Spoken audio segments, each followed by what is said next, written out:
So, when you share this, when you learn about the orders of love, yes, it has a great impact on your life and how you observe relationships, definitely, and it will change you profoundly. But that doesn't mean that you go around and educate others in the orders of love and how they have to behave. Yeah, so that's just to put that right. Yeah, that is not what we learn here. So this is not what we learn here. So you cannot expect that you can give advice to others about the orders of love. This is a deep insight for yourself, and that is the base of our work. So when we are working with others, we are not talking about the orders of love as such, right? Because we are not teaching. We are using it. We are using it to heal ourselves and others. That is what it is about, to learn about the orders of love. So I repeat again, it is for your own growth first and foremost, yeah, what you learn here. And definitely before you share anything of this, wait until Module 3 is finished, because you are getting just like a slice of the teaching content in Module 1, and it just makes sense after Module 3, right? So this is important. I want to warn you, also for your own sake, that you're not getting confused. Wait till Module 3, and then you might talk to friends about it, and if you want to explain it, you may maybe feel ready to do so. I want you to listen and feel. It has very much to do with our work to be connective and open and receive information in a not so much over the brain, but more from your heart. So remember that. Keep your heart open. Don't focus so much on what you see on the slides. Just see what reaches you, right? And use your notebook for individual questions that you might have. That's the notebook, and then we talked about the video recordings already. They are there for you. Just visit them as often as you want. When you are, I think you all are signed up on the complete training. Yes, you are. So remember that you put in the worksheet, which you can download on the community website. Like immediately after you have taken any event, put the date in. Like tonight, you put in the date from today, first part, first module, right? So it is really difficult to, I now know that after all these years, there's a lot of questions. Have I been in 2020 on module 3, part 3? And then I know, how do I know? So, so this is complicated. So keep track of your own hours that you spend and events and modules you have actually taken part in. Every module needs to be taken in person. There is some slack, like I would say like 10%. If you need to go earlier, come later, or you're missing one complete part, that's fine. You can revisit that on the in the video recordings. However, to miss out a whole module, that's not completed, right? So you repeat the module the next time around when it comes up. We have the same module twice a year, so you have heaps of possibilities to take the modules if you, for some reason, miss out on one, yeah, or more than one part. Okay, and what else?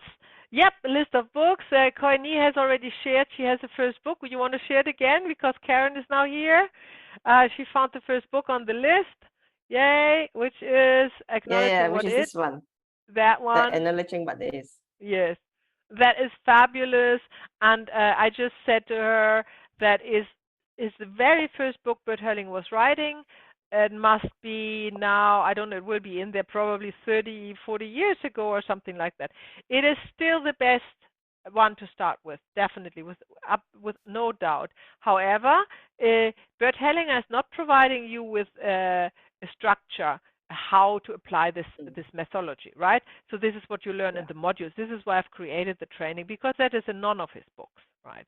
But the books are nevertheless amazing, especially if you have finished the first 3 modules and you know the structure of the orders of love and how we work in family constellation, and then you read the books, then everything makes sense.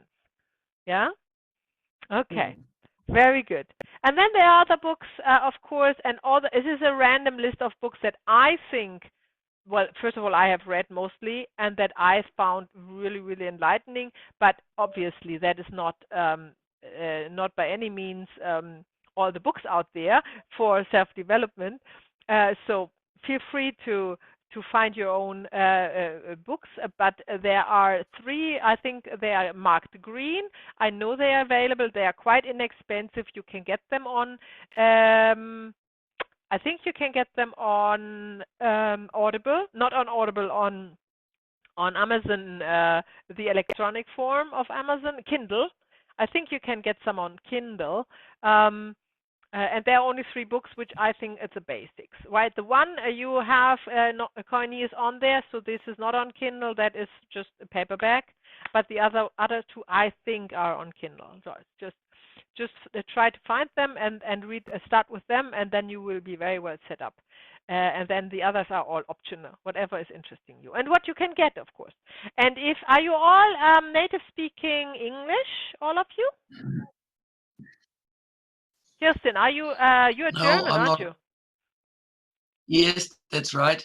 So you have much more options, right? So you might find more books from Bert Hellinger. Of course, That's right. Yeah, it I've is got quite also, a few German ones already. yeah. For you, it's of course better to read it in German because that's the original language of him. And No, not always. Not always. mhm. Not always. I've I've um I've come to learn and quite enjoy to read in English actually. Ah, I see. Yeah, okay. All right. Well, that's up to you. I don't know. Is anybody speaking Spanish here? Janet, how about you? You have Not me. lots more books in Spanish than in actually in English. There are lots of more translations. He was very active in South America. He had a big community there, and they have translated much more books of him from German to Spanish than into English. So you will probably find more than the English speaking. Okay, right. So let's go into module 1. Again, for every one of you, a very, very warm welcome to the Family Constellation Virtual Complete Training. We're starting with module 1, and I'm very thrilled to have you all here, and we will enjoy our journey together for the next 1.5 years maybe, and it will be really interesting, and you will love it. So here we are, the orders of love. This is all what we want to learn about. What is it? What does it mean? How do we work with it? So we have 3 parts. The first part is today. We will talk about the first order of love, which is belonging, destiny, conscience, and guilt. And then tomorrow, we will talk about the second order of love, which is simply the order of precedence, or who comes first. And then on Sunday, we will talk about the third order of love, which is balancing of giving and taking. Yeah? Okay, let's go straight into it. Now, today, we talk about these 4 words: belonging, destiny, conscience, and guilt. And these are also focus points of Bert Hellinger's work and his discoveries. He actually has written complete books about destiny and conscience and guilt and belonging. So one out of the 50 books you might find, which might be translated to English, might cover that in depth. But you don't need that. Everything you need to know is conveyed in this module, right? So this is more than enough for you to work with. So what are we doing today? We are looking at a family system, of course, and we find out what is a system. We will talk about belonging. That means who belongs to the family system. Once we know what a system is, then we will talk about conscience. We talk about 3 different conscience that Bert Hellinger is teaching. It's the personal, the collective, and the spiritual conscience. And then we will talk about destiny, and we will actually look into the question, do we have free choice? And how does this go along with common destiny? Yeah. And then we talk about fear, guilt, and death. in family systems? Hmm? So let's go right into the family system. What is a system? That is the question we will look at now. Um, we start about talking about fields. So a field is an area or persons or anything of multiple counts, but that is not a system as such. It becomes a system when this field is organized. So there is an organizing principle behind to become a system. Otherwise, it would be chaotic. Yeah. So a field itself is chaotic, and then it forms through order a system. Order meaning rules, right? So there are rules. There are rules by the participants of this field going by. And this is what Bert Helling has discovered in his phenomenology work with family constellation, that there is indeed an order in families that is, when not obeyed, causing suffering in one of the family members, but when obeyed, everybody is happy and love and life is flowing and creativity is flowing. Hmm? And this is what we will be enabled to use for ourselves and others to apply. So a field, we are always talking about fields. When we talk in family constellation about fields, we mean the morphogenetic field. There is, I think, later on we will talk about the morphogenetic field in detail. But this is just giving you the idea that is a field where our information, and these information are chaotic. Now you know it. They are not organized, right? This field is keeping information from the family.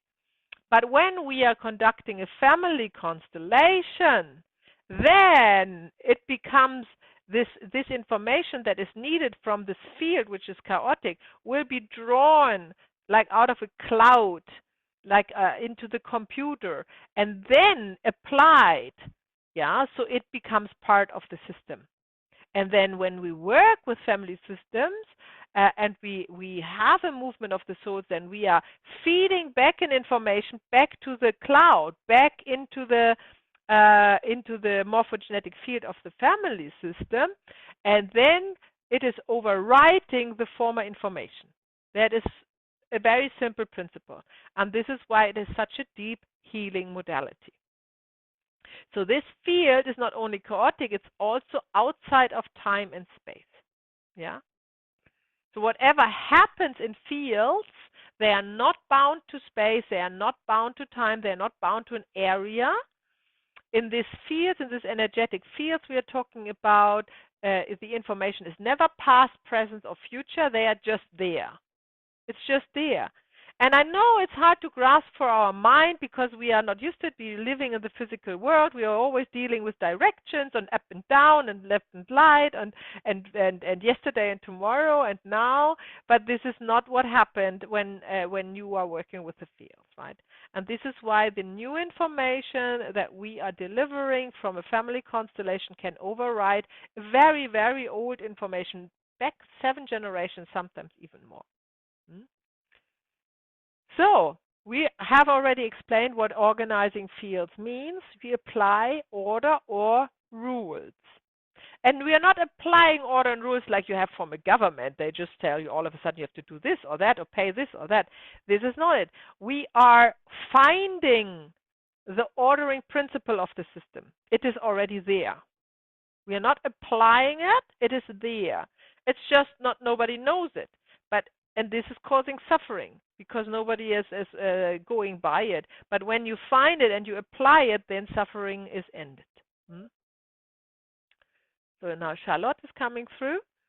So this then the next one is, what is a family system? Now when you think of this field that is now getting organized by certain rules and by certain ways to go by, then the same applies to a whole family. A family is also how can I say, covered by a field, which we call the morphogenetic field. And this field keeps the information of this specific family system. Yeah, there are many systems, and everyone and each of you is part of many, many systems. Family system is one of it. But then let's say you are in a club, even a sports club has its own field, its own rules, its own regulations, its own field of information, or a religious group, or a workplace even, or wherever. So you are part of many, many fields. And you are also part of other family systems, and we will see how that works in a while. So you are not only part of your own family system, you are also simultaneously part of other family systems, right? So if this sounds complex, yes, it might be complex, but in the applied work that we do, it becomes more simple. Yeah? So we have to look, now that we know we are working with the family system, we have to look, who belongs to family system, who is part of the family system, and more importantly, who is not part of the family system. This is a differentiation of the work with family constellation in the method of Bert Hellinger and others who might call themselves family constellation, but they're not working with the modality of Bert Hellinger. Yeah, they are also working with persons who don't belong to the family system. Now, when you do that, and of course you can do that, I mean, there's no rules about that. When you do that, you are missing the point of deep healing. Yeah, it's like a sidetrack. It's like being sidetracked. You know, you are pulling at the wrong end. If you want to unravel like a sweater, yeah, I don't know whether you have ever unraveled a sweater, but you can only unravel it in one direction. And then everything winds up nicely. If you cut the wrong end, it will never unravel. You have to painfully, undo one stitch after the other to the end. And when you want it nicely to unravel, then this is really important only to work with the family members who belong to a system. And this is why we do really emphasize of it. That's the first thing you learn, and we will always use it. And I will always come back to it. Yeah, to remind you who belongs to the family system and who doesn't belong to the family system.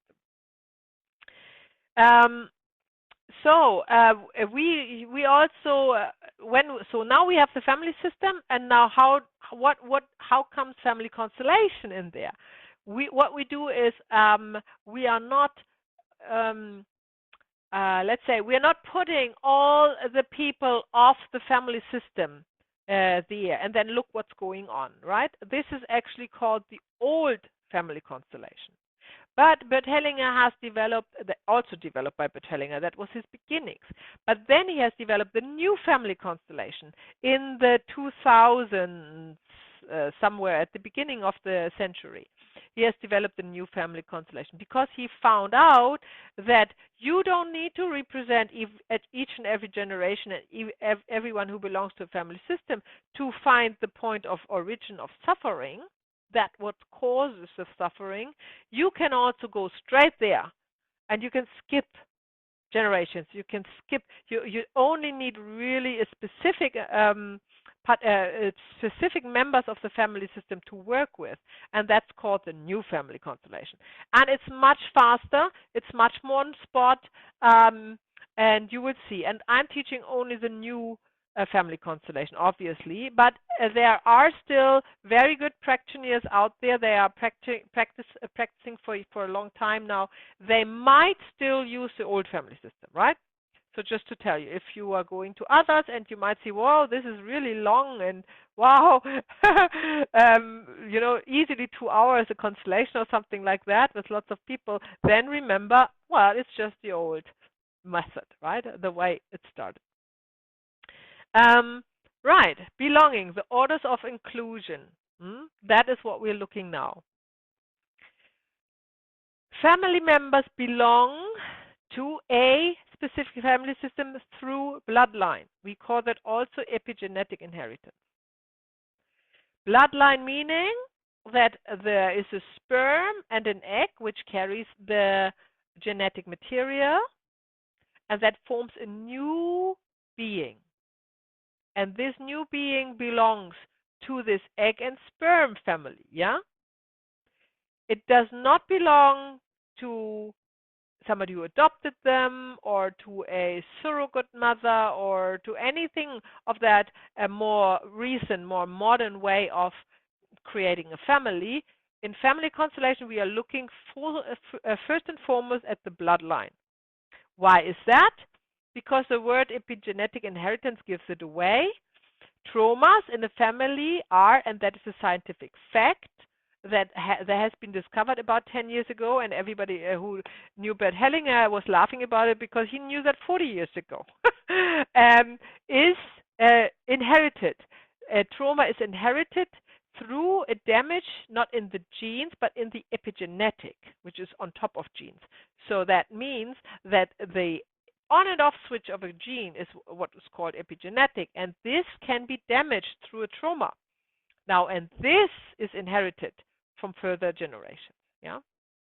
So bear that in mind. You don't need to remember all of that. We will come back to that all and again and deepen the knowledge about it.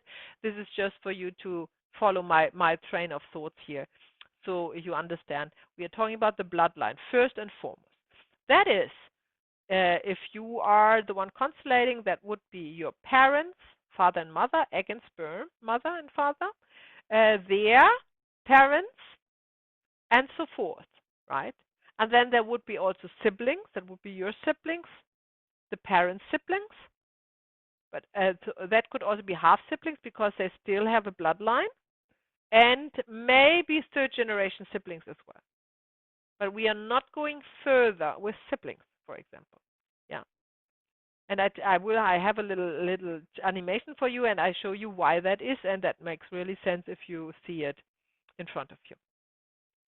Then the other group of people who belong to your family system, they are not blood related, but they are bound with you by destiny. And we will look at when that happens. Partnerships, marriages, our romantic partnerships are often in this category. Also former partners when they had an impact on your life and your family. Yeah. Adopting parents can fall under this category, but not by default. There must be specific circumstances that they become bound by destiny to another family system. Then another category is victim perpetrator. So if, let's say, you are the victim of a severe crime, let's call it that way, not only a crime, but a near-death experience, right? Something really severe. You, the one who is causing that, either intentionally or unintentionally, could be an accident, is part of your family system. And you might know that, I think, I don't know where, which tradition, I think it was a Chinese tradition or something, that when you save somebody's life, you are kind of part of their family. I have heard about that. This is kind of something to remember. This is pretty much the same in the other way around. If you're hurting somebody from the family or taking their life, you are part of the family in this orders of love, yeah, order of inclusion. Other way around as well. If you or one of your forefathers was a perpetrator, then the victims from another family system would belong now to the family system as well. And this is why you also belong to several family systems, not only to your blood-related family system. We have the same, what we call an advantage or disadvantage giver, respective receiver. This is like the victim, is exactly the same dynamic as the victim perpetrator. It's just not that somebody died. Victim perpetrator is always causing the life. If it's not so severe, but it could cause the life, for example, I remember that very well in Germany when the before the Second World War started, when there was this outcasting of the Jewish population, they just rushed out laws to take the property away from them without any contribution. or remuneration, nothing. It was just all of a sudden a law, a Jewish person cannot own land anymore, and they have confiscated it and giving it to some Nazis. Yeah, this is what would come up as an advantage giver dynamic. Because the people who all of a sudden have no house, no land, no nothing, nothing to earn money with, nothing to eat from, nothing, yeah, they are fearing death. They might not die, they might find another way to deal with it, but they are in jeopardy. They are fearing it. So that would be the category of advantage disadvantage giver. Then we have the lost children. The lost children belong to the family system. We will talk about lost children a little bit in more depth. These are the children that normally you never hear of because the family doesn't count them. They can be either miscarriages, they can be abortion, they can be stillborn children, they can be children that have been given away because the family for example, thought they cannot feed it, or they have made a deal with somebody. There's lots of, especially in former generations, lots of possibilities. Today, people, little children are abducted to go in an unknown slavery system. In this today's society, this is something that happens nowadays. So all these children, they are, although they never told, either the family doesn't know about them anymore, or it is too painful to think about it, so they just never talk about it. So you might never have heard about them. They will come up in a family constellation, and we have to include them. Yeah. And then the forgotten or dismissed, that doesn't need to be children, that can be adults.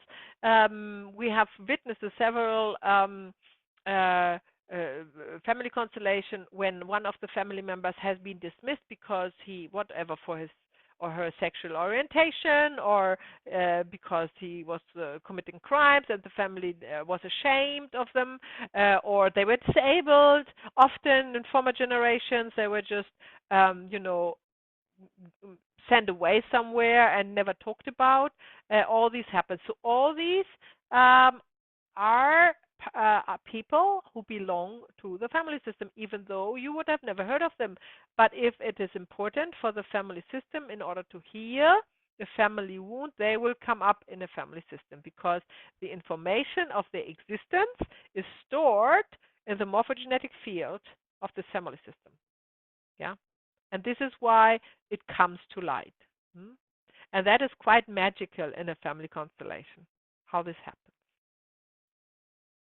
And then, of course, the dead.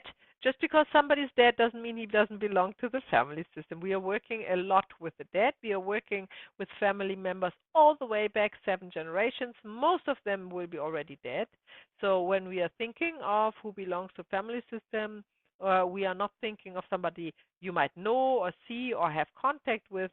A lot of people belong to your family system you have never seen, never heard of, are long dead, but they come, not literally, but so to speak, to life in a family constellation. Yeah? Okay, so let's go into more depth of who belongs to a family system. First of all, family members related by bloodline in direct line, 7 generations.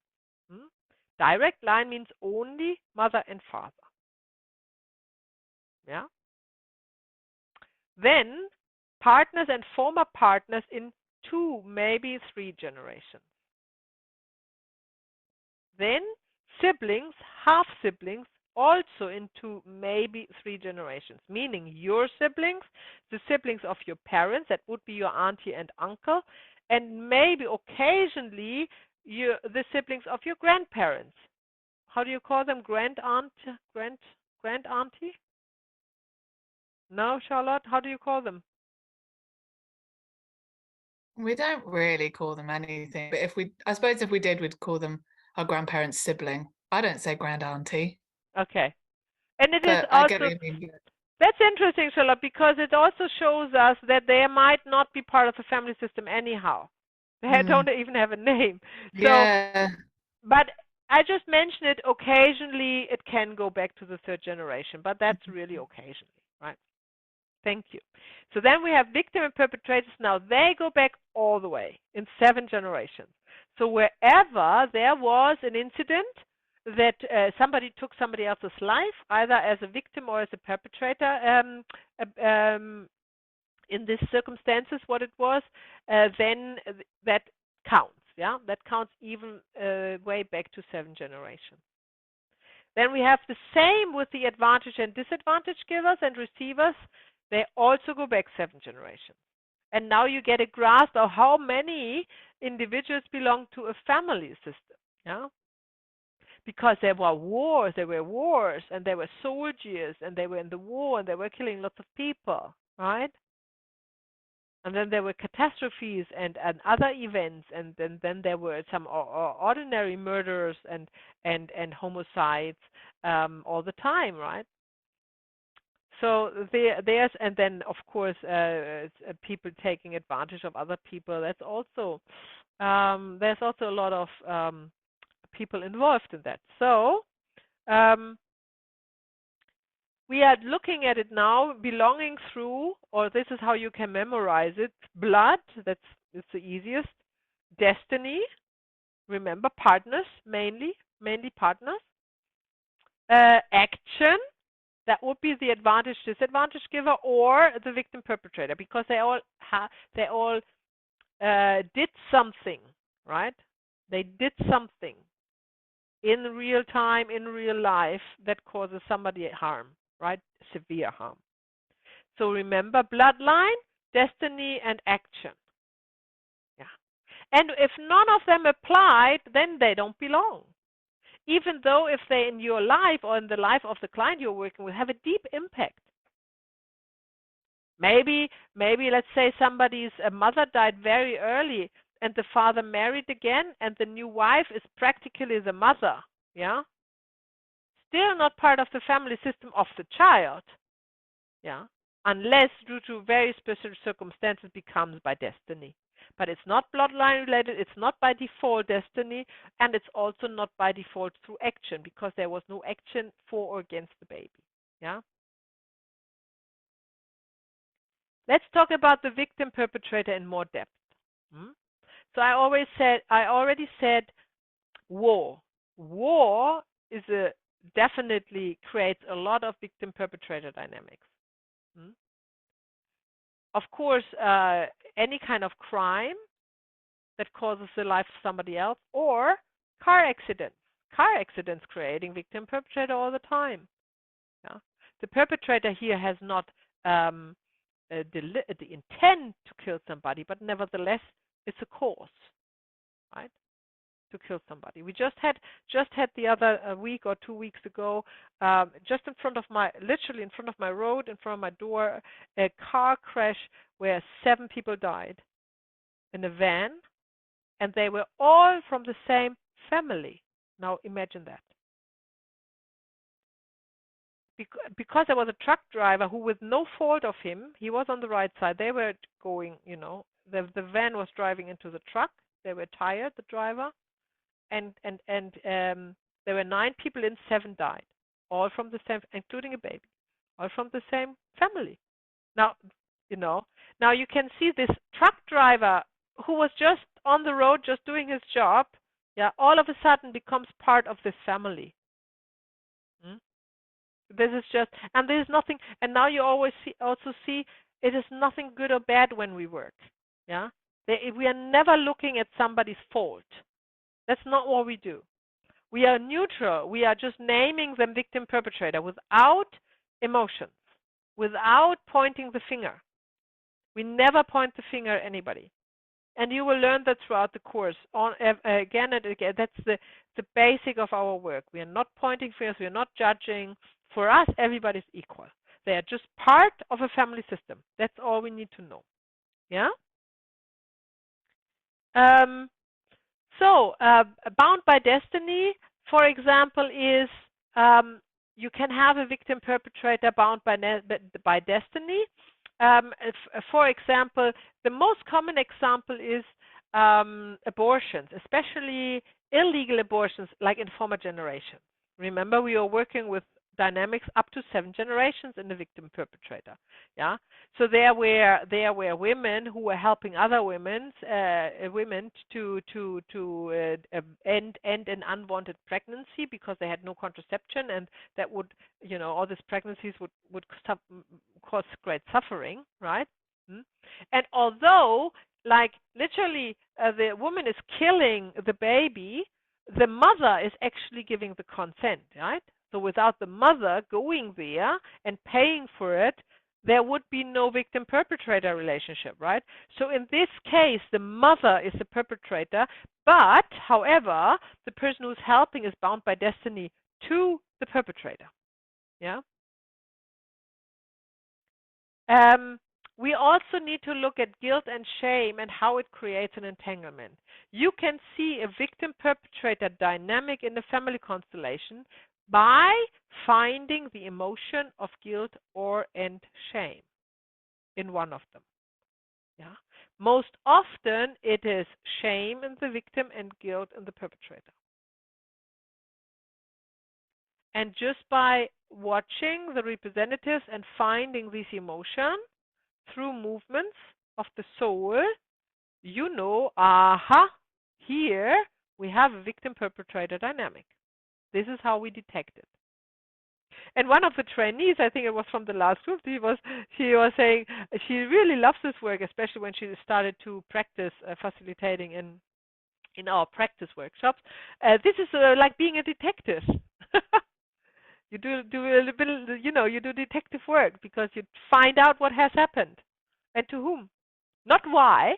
You don't need to know why, and there's also nobody to judge. But you are kind of doing detective work. And that's indeed what we do to a certain degree.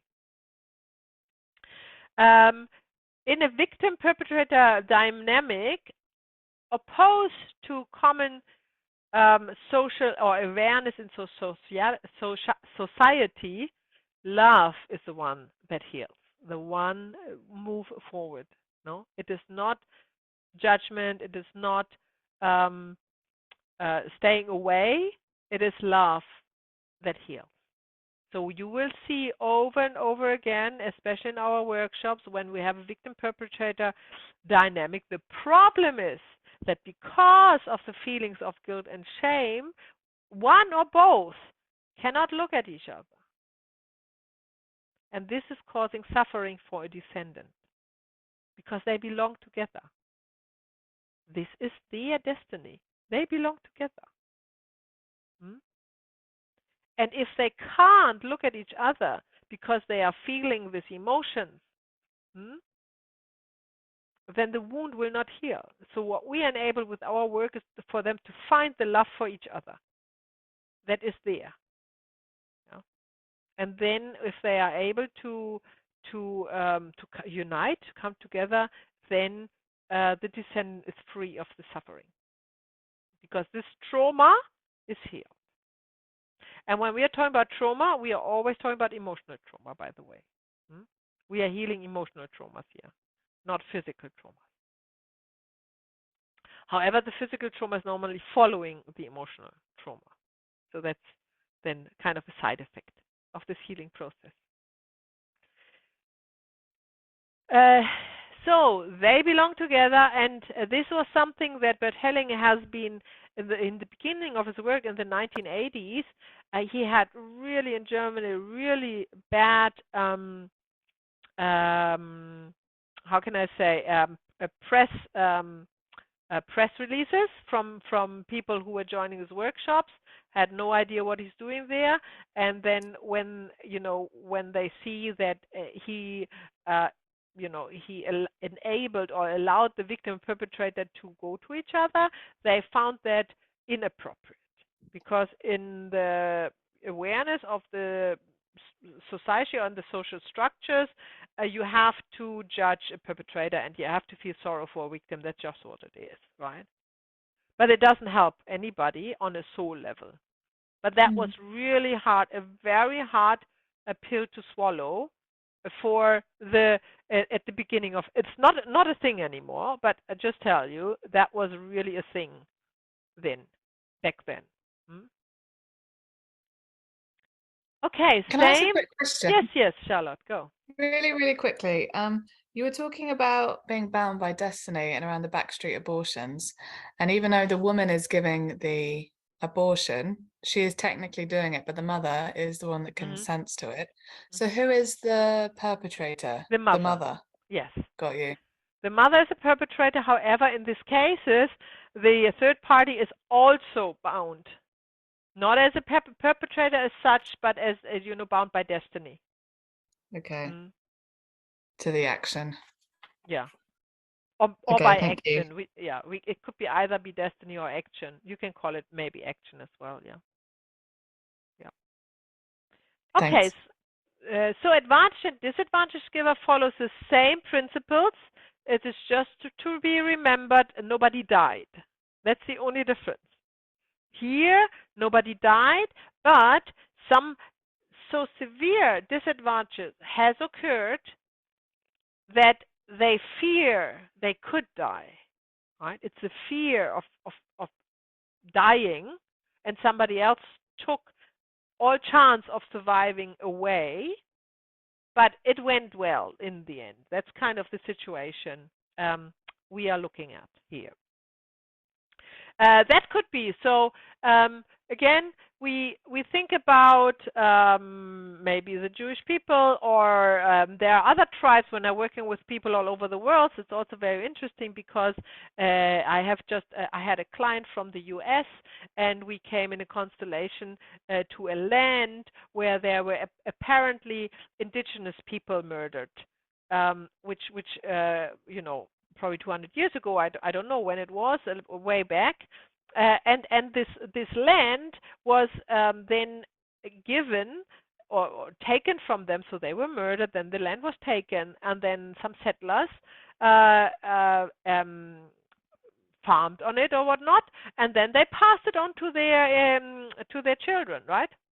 And they just think, oh, we have a farm, but somehow this never was right. It wasn't bearing fruits. It was hardship. Something was really wrong. They couldn't sell it. So this situation. And then when the client comes, wants a family constellation around the situation, because in this case they wanted to sell it and it was impossible to sell, then it turned out in the family constellation that there were all these dead indigenous people that haven't been worshipped, right? However, this was not a victim-perpetrator situation because the land has taken from the people who were alive. They died later, right? It has been buried there, right?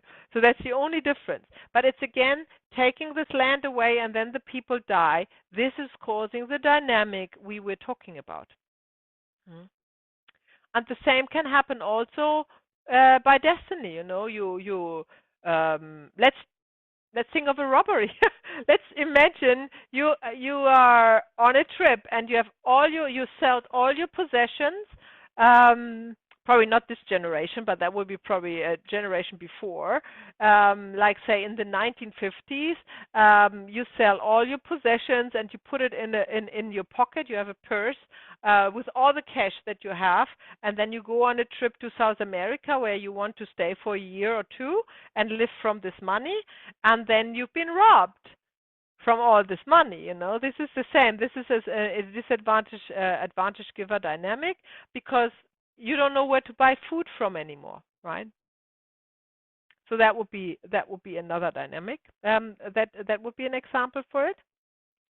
And again, same as in victim perpetrator, there is also guilt and shame that forms the entanglement. That's the emotion behind. Even though if the perpetrator doesn't look like he feels guilty in a family constellation, the soul always feels guilty. We are not talking about the personalities. They can be very aggressive and don't look like anything like guilty, but the soul carries the guilt. The soul is the emotional body, and the emotional body, as the word says, is carrying the emotions. And there, because we work with soul movements, not with the physical appearance of somebody, we see the guilt, right? And this is how we find the perpetrator or found the disadvantage giver, because we see the guilt. Yeah. And then the shame is in the one who has been, taken advantage of, right? Also, if they are probably feel proud or what in their personality, the soul feels ashamed. Yeah, that this happened to. It happened to it. That's that's what you see in a family constellation. Again, same dynamic here. Love will heal. So not revenge like or giving it back whatever it has been taken, which is mostly not possible anymore. No, it's just the emotion of love that brings them together, understanding that they belong together, that they are bound by this, yeah, accepting that and letting the love flow will heal the descendants of the both families, which carry some sufferings around this. Hmm? And this is what we see in family constellation. They belong together, although, I repeat it, society will not see that. Yeah? But we are not working with structures from our society. We are working with the soul movement and the family system that is in the morphogenetic field. That's what we work with. We are not working with the personalities of people. Hmm? And we don't care how they look and what they pretend to be and what they say. We talk about that later when you have all the basics done, when we talk about leading the group or leading a client and how we talk to them. So I made a animation here because I found it would be probably for people who are very visual, easier to understand the family system and who belongs, the first order.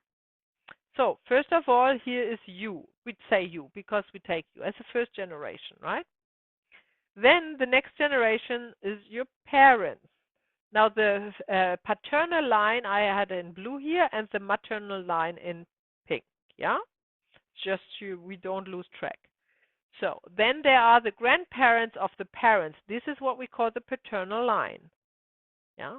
So in the paternal line, there are then male and female. And remember, always egg and sperm situation, yeah?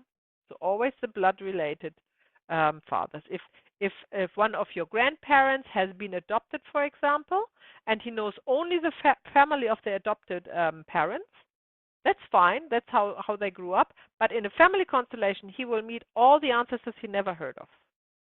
Yeah, because he is part of this family system from the mother who gave birth to him. Yeah.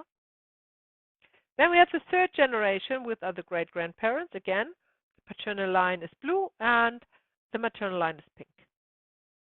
Now we have all the ancestors from generation 1, 2, 3, 4, 5 to 7, and they are always parents, father and mother, paternal line and maternal line. And these are just a few that I draw here, because if I would have drawn the real number, I would, run out of space on this sheet, because we have 240 of these. Yeah, 240. Now, that's not all. Of course, you know that now. And then, of course, we have the source. The source is also part of the family system. Sometimes we do need and work with a representative for the source. What is the source? The source is whatever picture you have of where life and light and love comes from, right? Whatever that is. You don't need to name it. We call it the source. Yeah. So then we have the yellow ones, which are the siblings. Remember, they only occur or belong to the family system at maximum of 3 generations. So we have definitely your siblings and also half siblings, as long as they are blood related with one parent. And then we have the siblings of your parent, auntie and uncle. Right? However, the cousins, the children of auntie and uncle, they don't belong to your family system, right? They belong to the family system of your parent, but not to yours. Now you understand also why every and each individual has their own and unique family system. Even you and your sibling have different family systems. Yeah? We always need to know from whom we are looking at on the family, because your Your siblings may have different partners, yeah, and former partners. So this already makes a different family system. Hmm? And maybe even different advantage and disadvantage givers. Yeah. And they go back all the way, 7 generations. They can come up in any generation and on any side, paternal or fraternal side. And the same is for the advantage giver or receiver, respective the victim. Yeah. So what is happening in family constellation? Not in one, but if you embark on this journey, you might attend several family constellations.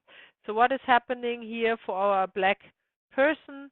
You go through the generations. It often starts with the parents, and then you go further away, further away, further away to all the way almost to the source, to 7 generations, and then the healing takes place, right? And then you can move forward and you can literally leave it behind and have your family system as a support in your back.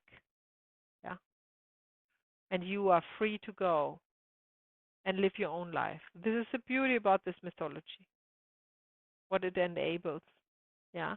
And everybody else of your family system who has suffered before you because of the same dynamics that has been healed is also healed, regardless if they are dead or not. The soul is still there, still suffering, and this emotion will be overwritten by the new information of healing, of love in the field, right? Love instead of fear, love instead of shame, love instead of guilt.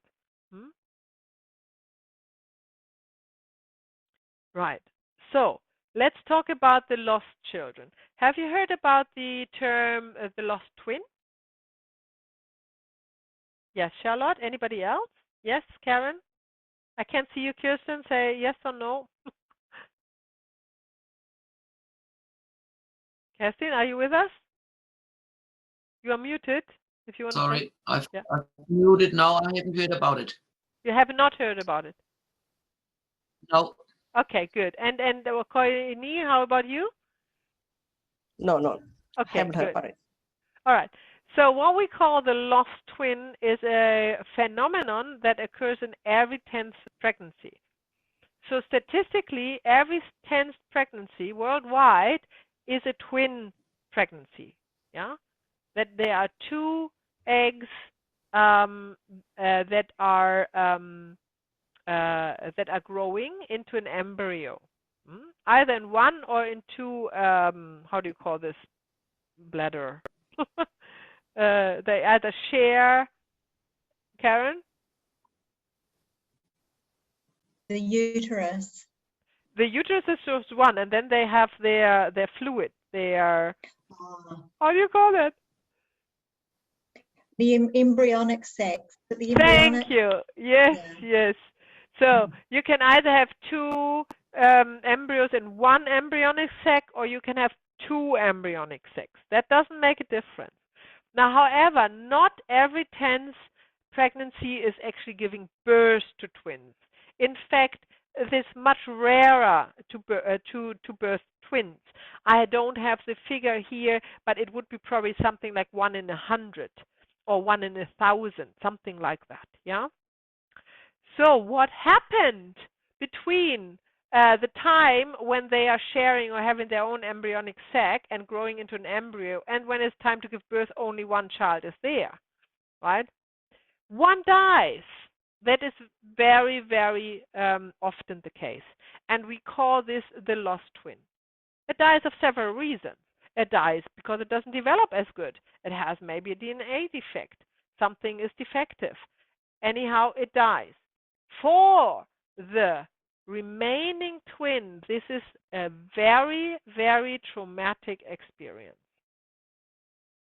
You just have to step into the shoes of this other embryo that's growing on, that hears the heartbeat not only of the mother but also of the twin, yeah, that feels maybe the movements, maybe touching, maybe, rubbing at each other. That is normal. And then all of a sudden, there is not this heartbeat anymore. There is no touching anymore. There is nothing anymore. So it is very traumatic for the one who survives. And we see this trauma in family constellations a lot. And there's also some physical evidence for a lost twin.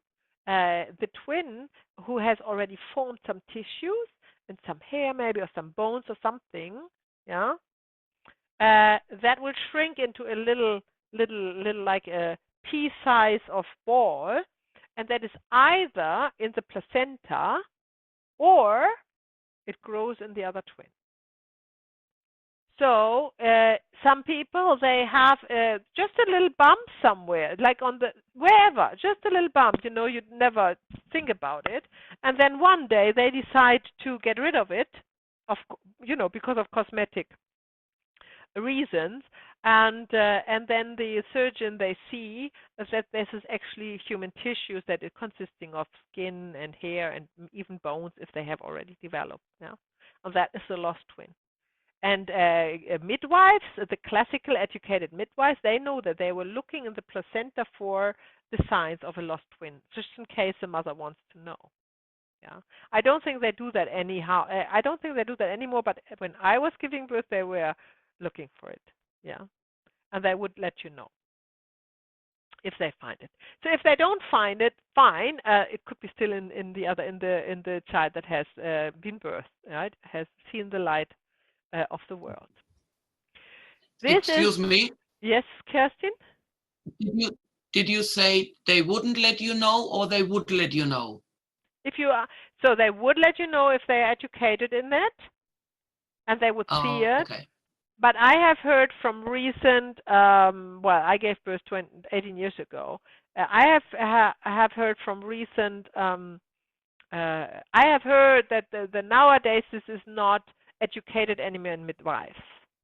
So that's kind of a lost knowledge, right? Yeah. However, for us, it doesn't matter because in a family constellation, this will come up. You will see it, right? And then when there's a dynamic, and I will show you when it comes up in one of the workshops, how you can see it, and then you would ask the client, and I had that at least twice, that they say, oh my gosh, yes, I had this bump or whatnot. Yes, I let it, I had it taken away when I was 20 or whatnot. So, without knowing that was the twin. Okay, so this is a dynamic under the category lost children. Then there is another, the hidden special needs children. Not so much in our generation, but it was very common in 3, 4, 5 generations before that the children has been hidden, right? And that is already a victim, perpetrator, or advantage, disadvantage dynamic right here as well, right? It's not only blood relation, right?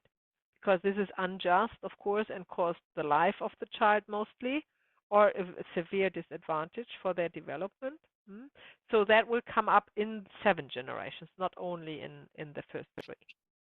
Even the royal family in the UK, they have hidden special needs children hidden away. The Queen's cousin, there was 2 of them. They got hidden away in an asylum because it was, and no one knew about them. They got quickly moved out of the world. But yeah, the Queen's cousins lived in a mental asylum, and nobody knew that they were the Queen's cousins. And when was that? Was it recently? Well, I don't think they're alive anymore, but they were alive in my lifetime. Just old ladies in an asylum who they were special needs. But yeah, it's known more and more that the Queen had disabled cousins. But the royal family, obviously at the time, they could never admit to that. It was a hoo-ha. Well, they're if they would ever do family constellations, imagine. I would love to do that. What comes out there? Yeah, very good. What else? Aborted children are also under the category lost children, obviously. So are miscarried children. So in both have kind of the same situation. They are pregnancies not finalized, However, of course, the aborted child has intent and the miscarriage child has non-intent. There is a little bit of a difference that you see in family constellations between the two. The aborted child, which the mother has intentionally killed, it is very healing for the relationship between them to admit it. And we will talk about that, I think, tomorrow or on Sunday, about the first step in the family constellation is always, like the book Coyne has, acknowledging what is. That's the first step in every single family constellation.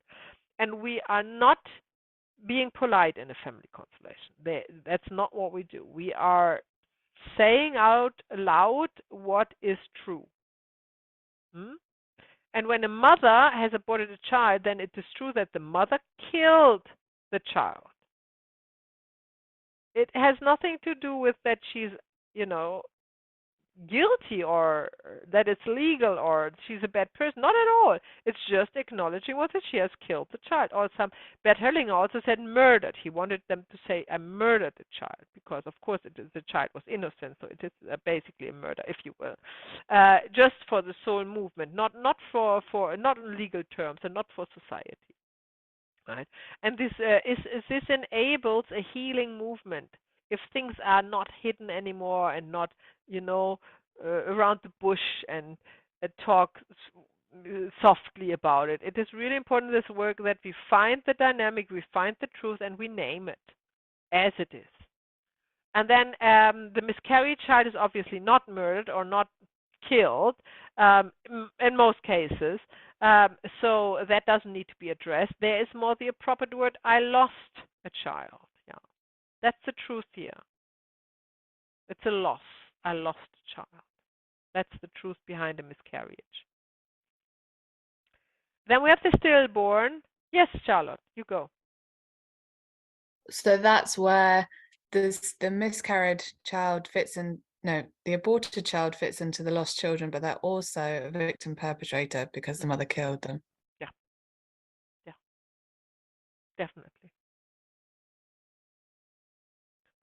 The stillborn child is a child that has been that went through the birth canal and for some reason died during this process or immediately after.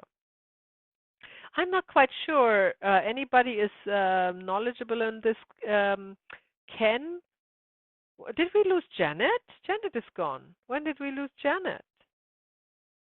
Oh gosh, A while ago, I think. A while ago. Yeah. So when a child goes through the birth canal and then is already, like say, died already before the birth has started, and I don't know, can the child still go through the birth canal? Does anybody know? A dead child? Is it able to? You can still give birth to a dead. You do, but you do birth it. Yeah, in lots of cases, even though it's died, you still your body will bring it out for you. Oh, without the help of the baby.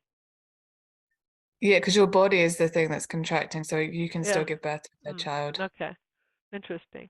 So anyhow, this would be all under the category stillborn. And in former times, it was bad luck, right? And often the man of the household was, especially if it was a boy, was judging the woman for anything like this. So they have quickly disposed it normally. And the other children never know about it if they are too young and if they didn't know. So this is also a lost child that we find when we do family constellations. The child who died could be in any age, where as long as it's a child, it's a lost. We also call it lost child, as long as it's not recognized by the family. So children that died who are recognized by the family and who have a place there, they are not causing any suffering for the family. Yeah, it's always a lost child nobody talks about that we are looking at, and that we are finding in the family constellation to heal. So let's talk about Bound Together by Destiny. Maybe I talk another 10 minutes and then we have a little break. So Destiny can bound two people together through either lifetime, which is often by a soul agreement, or some people call it a karma, right? For example, accidents are typical, bound for lifetimes. Then we have tragedies, whatever tragedy is. That can be anything really that has such a strong impact into the life of somebody else that they are bound by destiny. A disease is also often something that can bound two souls together by destiny. For example, if somebody has a deadly infectious disease, and in the I don't want to go into geopolitical stuff and so, but you remember when AIDS became apparent, then there was this advice that if somebody has sex with somebody else who has AIDS, they also get AIDS, right? So although this is apparently not the truth, but anyhow, let's consider that would be true. That would be bound together by destiny, right? Because one is transferring a deadly disease to somebody else, often without, of course, them knowing or giving consent to that, obviously, right? Caring. Sorry. Who's speaking? Sorry. Kerstin. Kirsten, Yeah. could it also be that just someone gets sick and a friend of the sick person is just really taking that on board? We're not only just talking through transmission, like with AIDS, for example, what we were told, or could it just be any sickness that someone else has a friend and they just feel really bound by that, or the other one wants to help? Yes, but it has to cause a death. Right? Okay. Mm-hmm. Otherwise, the family soul would not take this information. Okay. Good. So let's do a quick side. I might talk about it later, but I can do it now. Why is the morphogenetic field of a family system keeping this information? Why? Why does it only keep this information? Why does it keep other information, like Kerstin was just saying, right? What's the difference here? Now, the difference is everything that is severe interruption of the orders of love, and that's basically taking somebody's life in this, is an information that goes to the morphic field and needs to be stored there to be looked at later, because this is causing an interruption of the flow of love in this family system. And look at the picture of a river to understand that. In a family system, you have the 7 generations or the source where the water comes from, the spring from, and then you have the 7th generation on top, and then the 6th is below, and then the 5th and the 4th and the 3rd and the 2nd and the 3rd and the generation, the 1st generation, right? So the love from the source runs through these generations all the way down, and is nourishing all the family members equally, right? When there is an interruption of, when there is a breach of the orders of love, it's like a rock thrown into this stream, into this river that runs down. Now all of a sudden it's blocked, Only a little water can go around. The water is bunching up behind. This is a trauma in the family. This is a trauma, what we're talking about. Any of these dynamics we have talked about, right? Any kind of causing death or severe disadvantages, or children that has been, lost children that hasn't been acknowledged, and all of these.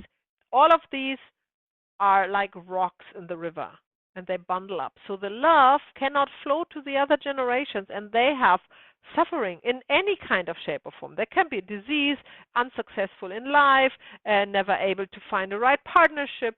There are so many reasons that persons can suffer, and they have no idea that it has nothing to do with what they did in their lifetime. Nothing. It has all to do with what somebody else did generations before. Now, for the family soul, this information that is a rock in the river needs to be stored, because somebody needs to take it away. Right? The family system wants the love flow. It knows that's the only way that life is able to to be live, actually. This flow of love needs to be nourishing and giving life. Yeah.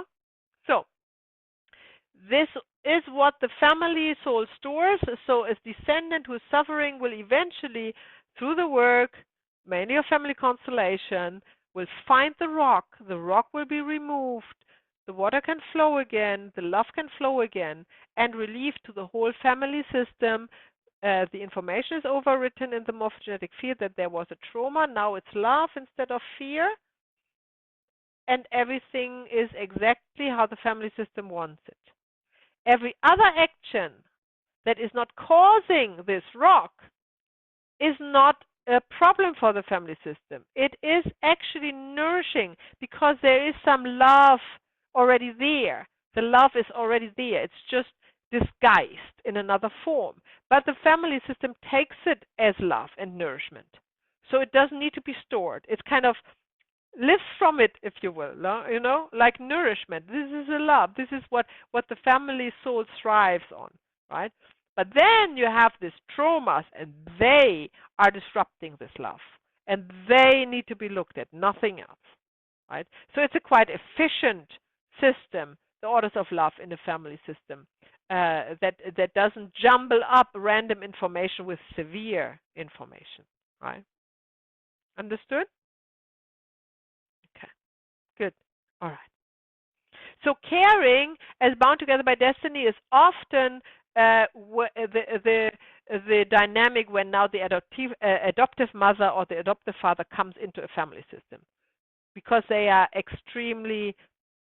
bound, because they kind of rescue the baby, although it still has parents, and give up their own life or even their own children to care for this baby. So this is kind of becoming a destiny for the adoptive mother. Not the kind of, oh, it's fashionable to adopt a child like a little black boy from Haiti or something, and I have enough money and I can have another child, that's okay. That would not have an impact on the family system, right? It has to be severe. There needs to be sacrifices for that, something like that, when you see caring as part of Bound Together by Destiny. So this lifetime destiny ends by fulfillment of the duty, often through the death of one person of this dynamic. That would be then the ultimate fulfillment of the duty. And the signs are, in case of a partnership, because you remember, partnerships are also bound by destiny, leaving the partner although the love is still felt.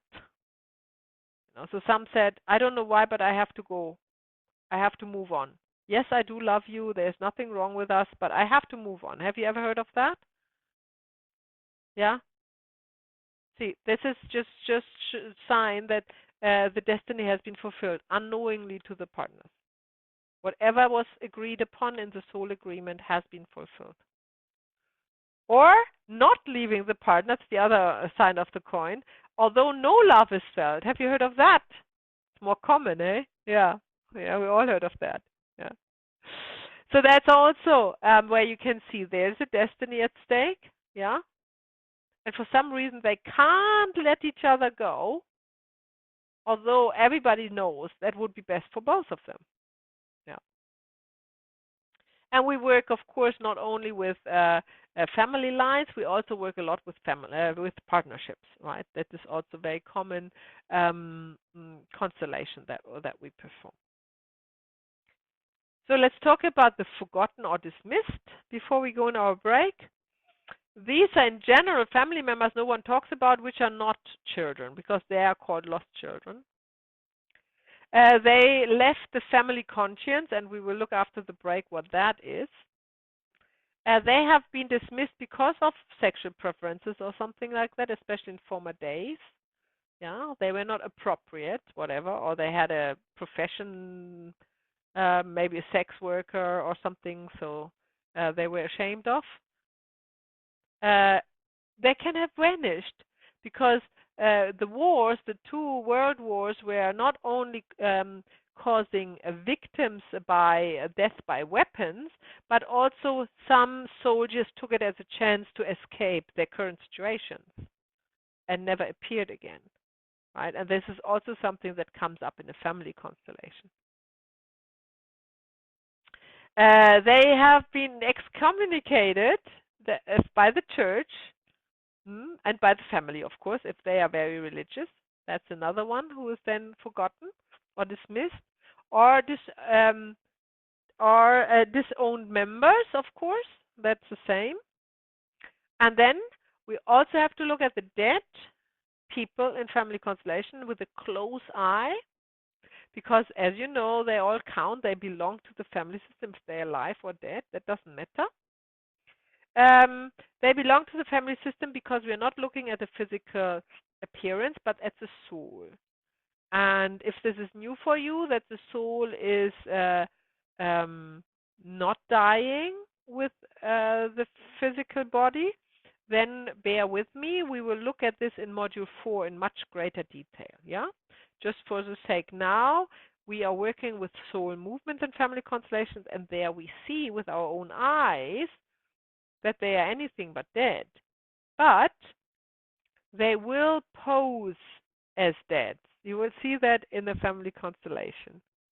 And you normally see that by people representing these family members lying on the floor with either eyes open or closed. That's the most common position, body position, where you can see that this is a soul that has no body anymore, and that is also most often a victim. So that most often goes hand in hand. And now, and of course, you know why they belong to the family system then. So who or what is dying then? Well, obviously it is the physical appearance, the body. We call it, some call it ego, whatever, however you want to call it. It is that where most people are identifying with. However, that is only that they are identifying with because they don't allow the soul to come through often enough and make itself known. Because you could, especially in yoga practice or meditation or other forms of mindfulness, it comes more through. And then as more you get used to it, to communicate with your soul or with others, as easier it is to work with them. We have a very simple way to work with them in family constellation because we just have other participants of a workshop who are representing them. And that is very easy, and that goes very lighthearted, and it's not a thing to be worried about. And this is also what gives us this beautiful aha moment and also this relief in our day-to-day life that we are really not dying, if you will, yeah, and that also makes us less fearful in the end. We do an exercise on this in Module 4, and we have a lot of to say and to experience in this regard, but that is not for today. Adoptions is always a special case in family constellations, and especially beginners in family constellations or those who are not, let's say, following strictly the orders of love of Bert Helling are often confused that the adoptive parents are represented as the parents, which, as you now know, is not the case and is not where the rock, it's not the right stream to look for the rock, if you will, yeah, if you look at this picture. So entanglements are either in the, so when you work with adoptive situations, cases, then the entanglements you see are the blood-related family members, no doubt about that. So I just remember, I think it was last year, a family constellation workshop in person where I was facilitating. There was, you know, the client and the mother and father represented, and then others represented.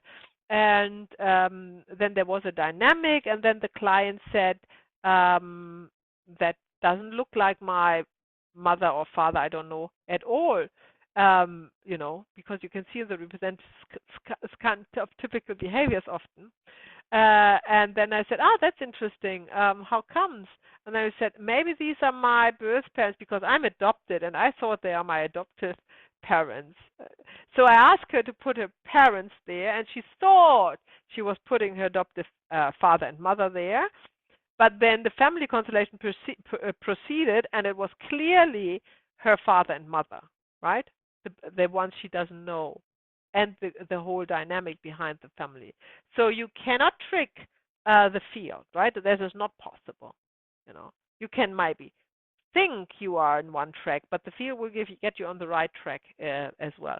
And how do you know that? Because the information that is needed will be revealed through the client or through representatives in this moment when you need it. So that's the other good aspect of this work. You can completely trust. There is no mistake. No, there might be a misunderstanding, but no mistakes can be done.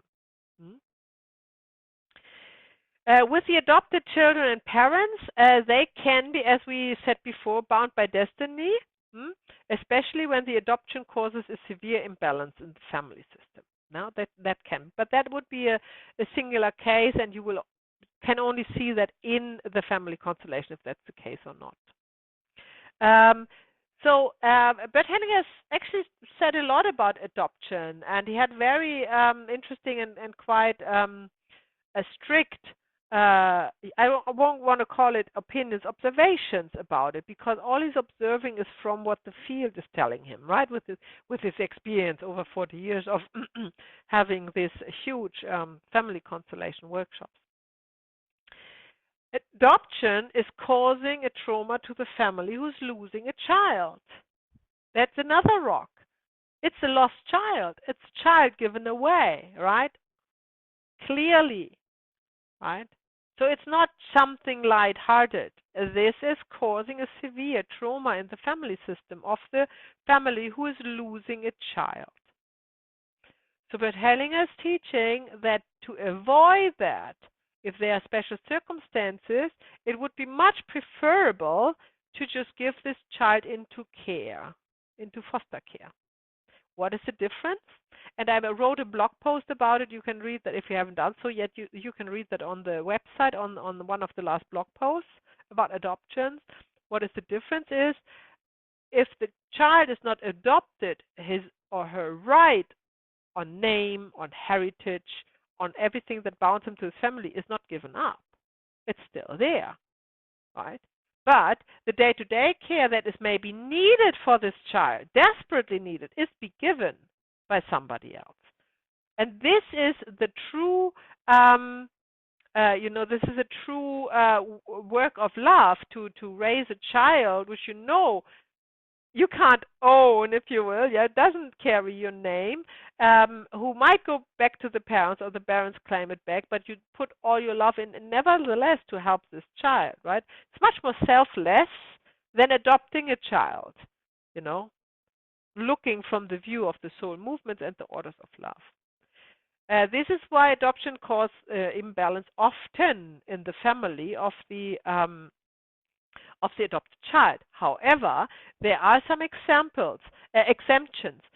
So when there are no parents and no close relatives to look after the child, if you think of this horrible accident I had here the other day with the family who died, just imagine they leave one child behind who wasn't in the car, or it survived. Maybe one of the two people survived was another child. And now all of a sudden, in one day, in one instant, there is no parents, there is no close auntie or uncle to look, or grandmother or grandfather to look after them, right? Then it doesn't leave an impact. Then adoption is the only answer, because it needs, so to speak, a new environment to grow up as the child, because there is nobody else who can look after it, right? So then adoption is appropriate and will not leave an imprint in the family soul, because it's not a trauma for the family soul, right?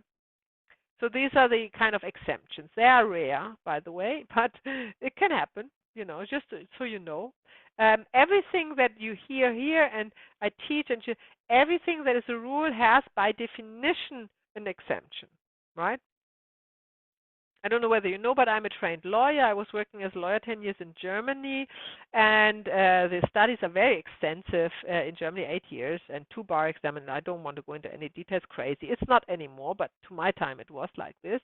And you have been really overwhelmed with this idea that you learn a rule, because we don't have case law in Germany. It's all written laws. It's all rules, if you will.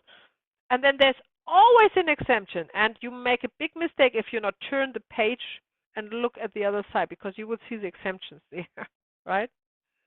So just by definition, if we have a rule, if we have an order of love, a rule, there will be an exemption somewhere. So you can never be 100% sure. This is why you don't go in a family constellation with a concept and you press it onto what you see. You allow what you see to evolve, to unfold in front of your eyes, and then you apply the rule, but you are open that this is maybe the only exemption to the rule. Yeah? You don't need to learn that right now, but just I want you that this is already in the back of your head. So in the so if the adoption was selfish motivated, this is actually quite a lot of adoptions, especially by rich people, Westernly people. I know one person, they wanted a playmate for an own child as a or somebody wanted it as a substitute for a dead child. Yeah, the family soul is compensating for it, right? You often see that the partner leaves, all of a sudden now they have a child and the partnership is in pieces, and the child is leaving.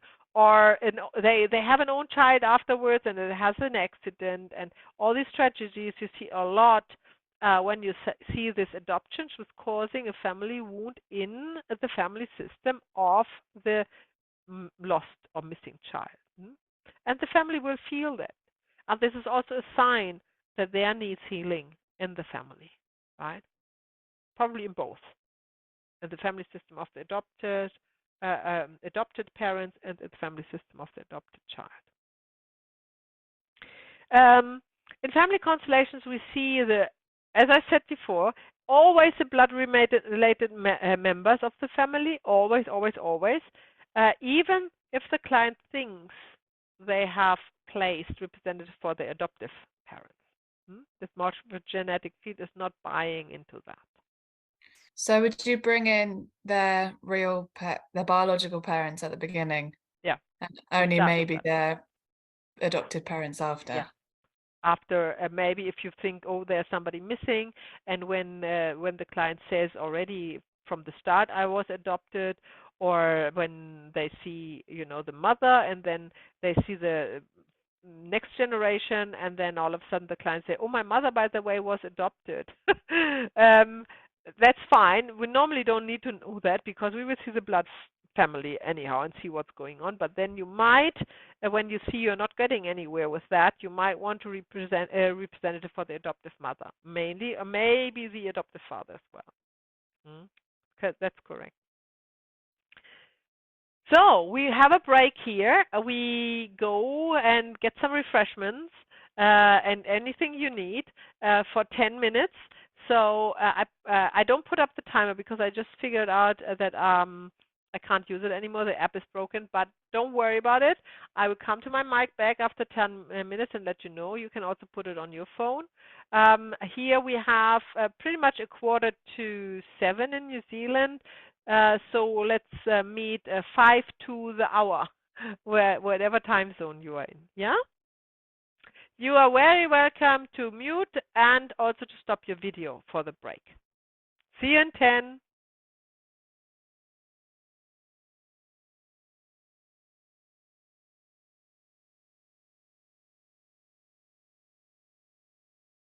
Thank you so much. I think that was the first slide, was it? Yeah, it was the first slide. There was none before for the break. Yeah, no. So you will see the whole slide. And we have talked about everything that's on the slide before. So I just repeat it anyhow. So I don't think I need to repeat it again for the purpose of revisiting it on the video recording. However, I have not talked about the next family constellation, which I will happily repeat. I think the next family constellation is what we're doing here, working within the virtual field.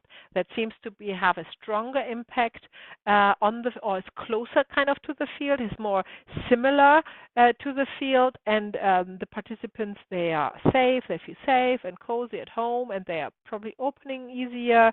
I just figured that there is a very strong impact doing this work in the virtual environment as well. So I just like the idea of we can develop family constellation without diluting the teaching of Bertellinger and the orders of love in any way, shape, or form, we can always advance it, and life always goes forward and always reveals something new that we can adopt or not adopt, but we can happily incorporate if we see it. So, who has heard about consolating organizations? Is that something you've heard about? Yes, Charlotte, and you, the others.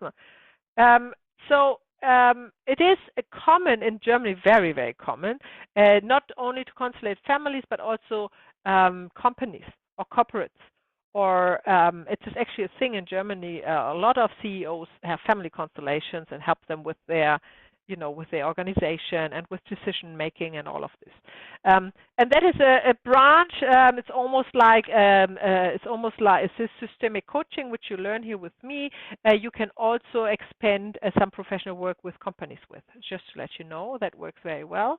It's not very common here where I am now, but it will all come. I mean, it just takes 20 years. Longer apparently until everything sweeps over. But just be aware, you can use everything you learn to consolate for companies as well, or organizations, or charity organizations, or whoever. I just tell you something right now, and we will do that in module 4 or 5. I think it's 5. As well, in more deep detail. But I want to reveal something to you so you already have heard it. Regardless what you are placing there, for the client you are placing, let's say it's a CEO of a corporate company, and they were placing the employees and maybe the shareholders and maybe the board and customers and all of this, and you will work with that. Behind is always a family system of the CEO. But you don't see it and you don't need to know it. Yeah, it's just a background information. There is no such thing as an organization constellation, because the organization one finds itself in is always somehow mirroring their own family system. This is how we create our reality on a very high level. That's very interesting. However, when you work with family organizations, you don't need to know that, and you don't need to convey that to the client. You work with the shareholders, you work with the board, you work with the employees, you work with the outsourced, you work with the customers, and so on. And we will go through that in detail, how to apply the orders of love, especially the orders of precedence or the ranking in an organization, which is slightly different to a family. Yeah, because you would see tomorrow when we talk about that. So let's go into this topic, conscience and destiny. This is something that was very close to Bert Hellinger's heart. He has written a lot about the conscience. I really tried to dance it down to a very simple, just 10-minute kind of talk.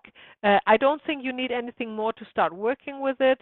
And let's just go through it. And of course, you can revisit this video recording anytime. And as more you hear it, as more you will memorize it, and as more apparent it is. So first of all, we have 3 conscience. We have the personal conscience, the collective, and the conscience of the spirit mind. There are 3 different conscience we all have, we're all part of. Yeah.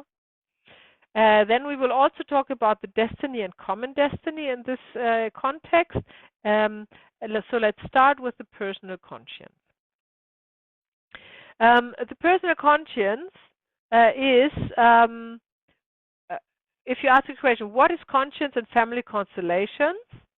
Then you need to think about the action is guided by the conscience. Every action that you do is guided by a conscience. That is just inevitable. They are connected, right? There is no such thing as random actions, if you will, if they are not accidents.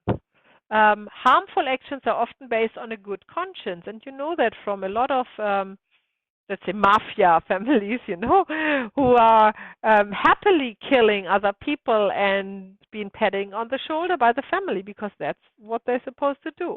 So they have a good conscience, and it has nothing to do with morals or good or bad. Yeah. The conscience only works in a system as well. A conscience is not there without a system, right? So that's just an information. This is bound to a system. And outside the system, it reveals its true face as being morally right or bad, right? But inside of the system, it doesn't. Inside of the system, it is what you do in this system, right? And it's not the same as from outside the system, where there is judgment about what is good and what is bad, what is right, what is wrong, what is good or evil. That's just different to when it is within the system. The conscience is tribal, animal nature, and not a good guide, by the way. Now you know already why, right? Because you're following other people's rules. Yeah? Your conscience is not God-given, and it's not, your soul is not born with it. It is made, yeah, by other people. Yeah. And it is really hard for us often to leave the family system or to leave the field we are born into. It feels uncomfortable because we have a bad conscience, right? Nevertheless, it's a good sign. It's a good sign for personal development and growth. Yeah. Connected with the emotion of guilt and atonement, many bad things have been done with the feeling of innocence, right? The wars, and there are so many examples where this is, or you know, I'm just thinking of Islam, for example, and this radicals. They are doing a lot of harm to others in the name of God, in the name of God, and heaven and atonement and all of this. So nobody else other than them can really understand that, right? So we are unable. Maya, yeah. Can you give me another? Can you give me the German word for atonement? Vergebung. Oh, okay. Thank you. So, guilt and innocence are not equal to good or bad in one's actions, right? That is always has all to do with conscience. This is why we have to look at it, because we are working with these emotions in family constellations, right? So the personal conscience is rather felt than objectively detectable. It is like an emotion, right? The conscience. It is hard for somebody to express it, even to express a conscience, right? If you think about it, not now, but if you have a quiet moment, then think about it. Your own conscience, which is also some sort of conditioning, and how you would even explain that to somebody, yeah, so they can understand it. Because remember, it has no relevance for somebody out of the system. It looks completely different, whether you're in or out. We perceive our own actions as either good or bad, depending on our personal conscience. Yeah. So we probably have like this ice cream before we go to bed, and we feel really bad about it because our mother always told us that's bad for the teeth and for the whatever figure, and you can't sleep with so much sugar and all of this, and we feel really bad about it, right? And somebody else would say, "Wow, it's amazing! I mean, ice cream. Who doesn't want ice cream before to go to bed?" You know. So this is just the perspective what we are looking at, from where we are looking at it. This secures, and that's a very important information, the personal conscience secures our belonging to our family. The family decides what is good and bad, yeah, and this gives us a sense of belonging. It is not what the family system wants. It is what the family wants, the personality, not the soul. We are conditioned within the first 7 years of our lives in the theta state. That is kind of, it's not quite a hypnosis. Hypnosis is more for the young children. They are more in a hypnotic state, maximum until year 6, yeah. And then it is the alpha state 5 to 8, and in between that, it's what we call the theta state, where children are very receptive to whatever happens around them. Yeah, they are soaking it up like a sponge, right? And this becomes automatic behavior for survival.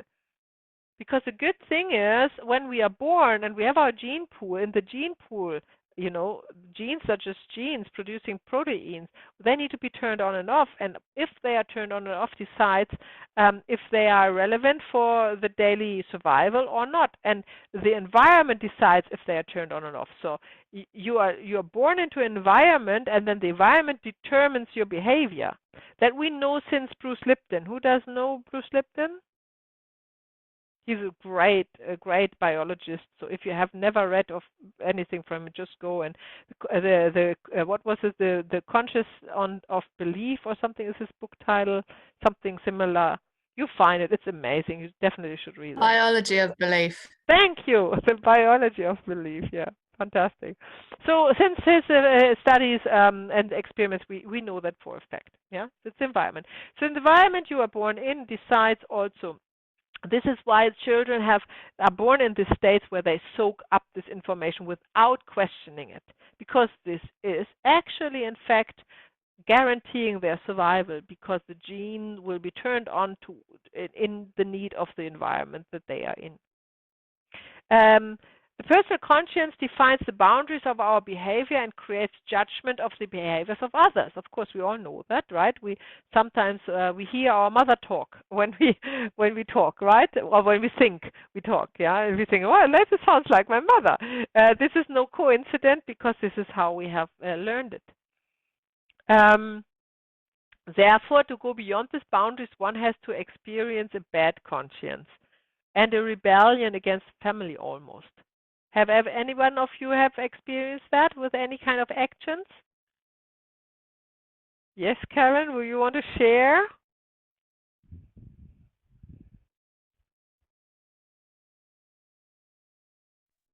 So sorry, you're talking about going a rebellion beyond the family.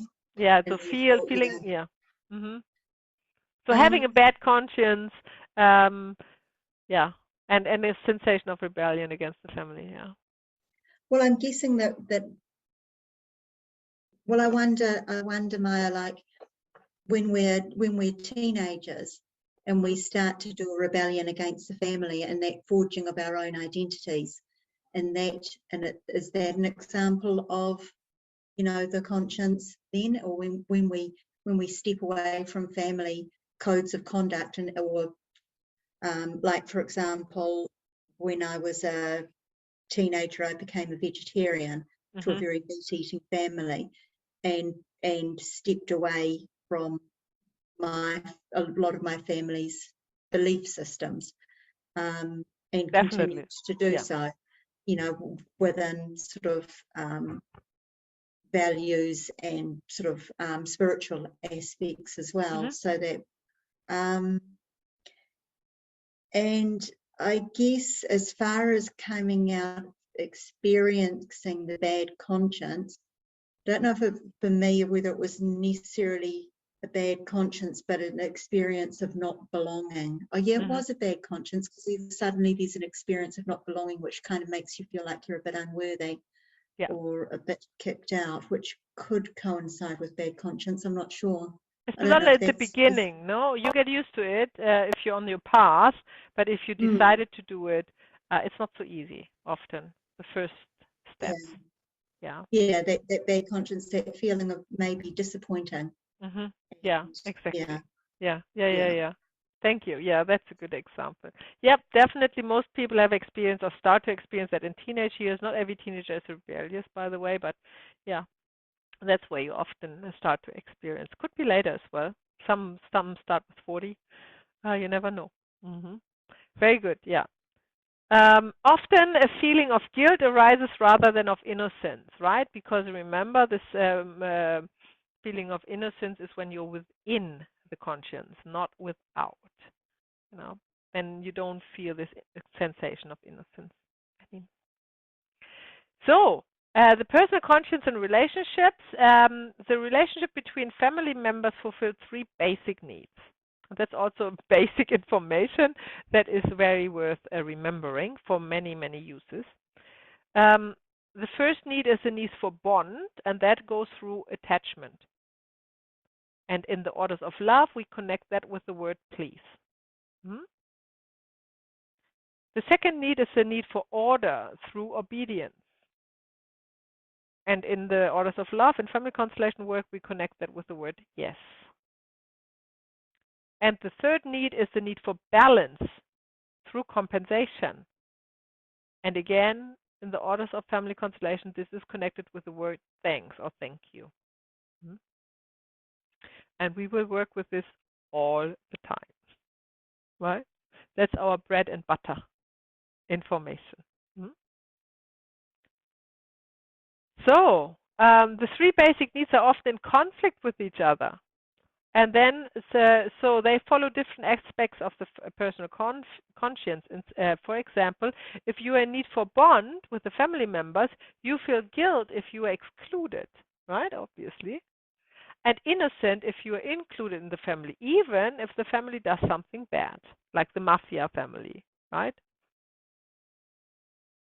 If you are in need of compensation, you feel receiving as guilt and giving as innocence. Have you ever, do you know somebody, or do you feel yourself that it is easier to receive as to give? Easier to give than to receive, or the other way around? Yeah, Charlotte, yeah, okay, yeah, I think so too, and that is because of that, yeah. And then, if you're in need for order, you feel fear of punishment as guilt and loyalty as innocence. Regardless what it is, it doesn't matter what it is, yeah. You're not deciphering between options that are good or bad. It's just that.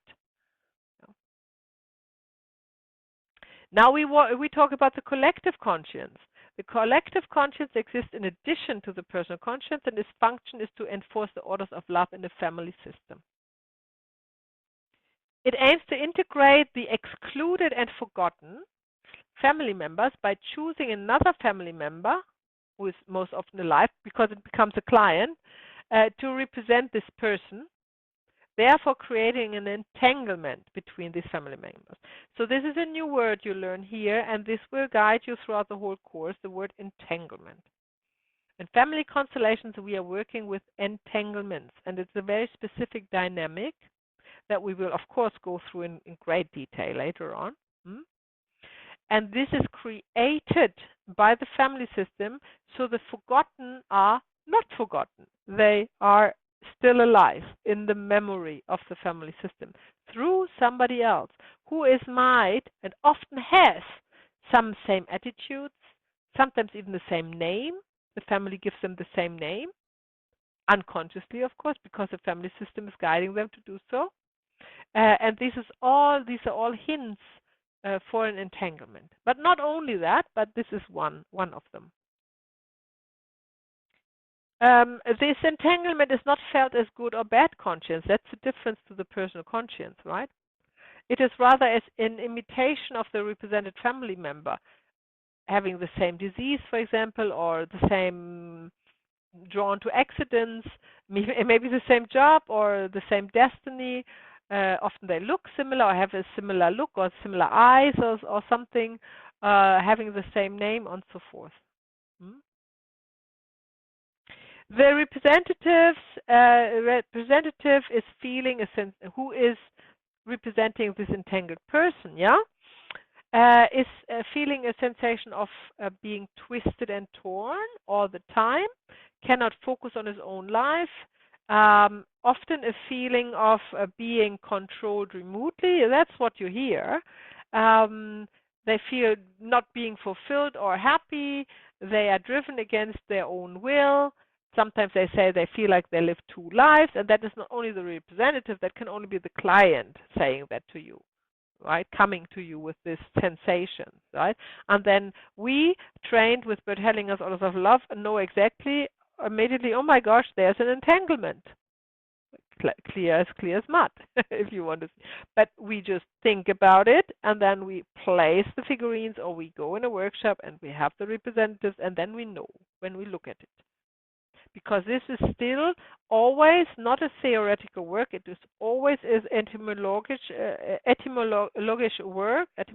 work. That means you are working with what you experience in this moment. That's how we work. But we need to know all these things to know where to look for, obviously. Otherwise, we would just do the dark, like tapping around in the dark. No, nobody would be helped by that. The collective consciousness, if the excluded family member is seen in a family constellation, this entanglement can be lifted. That's our work. We need to find the one who is not there, who is not seen, who is not looked at, who's missing. That's the one we want to find. And the client feels an enormous relief and freedom to live his or her own life, because remember the flow, the stream of love downhill, the love can flow again undisturbed. And it will reach every generation before him, including him or her.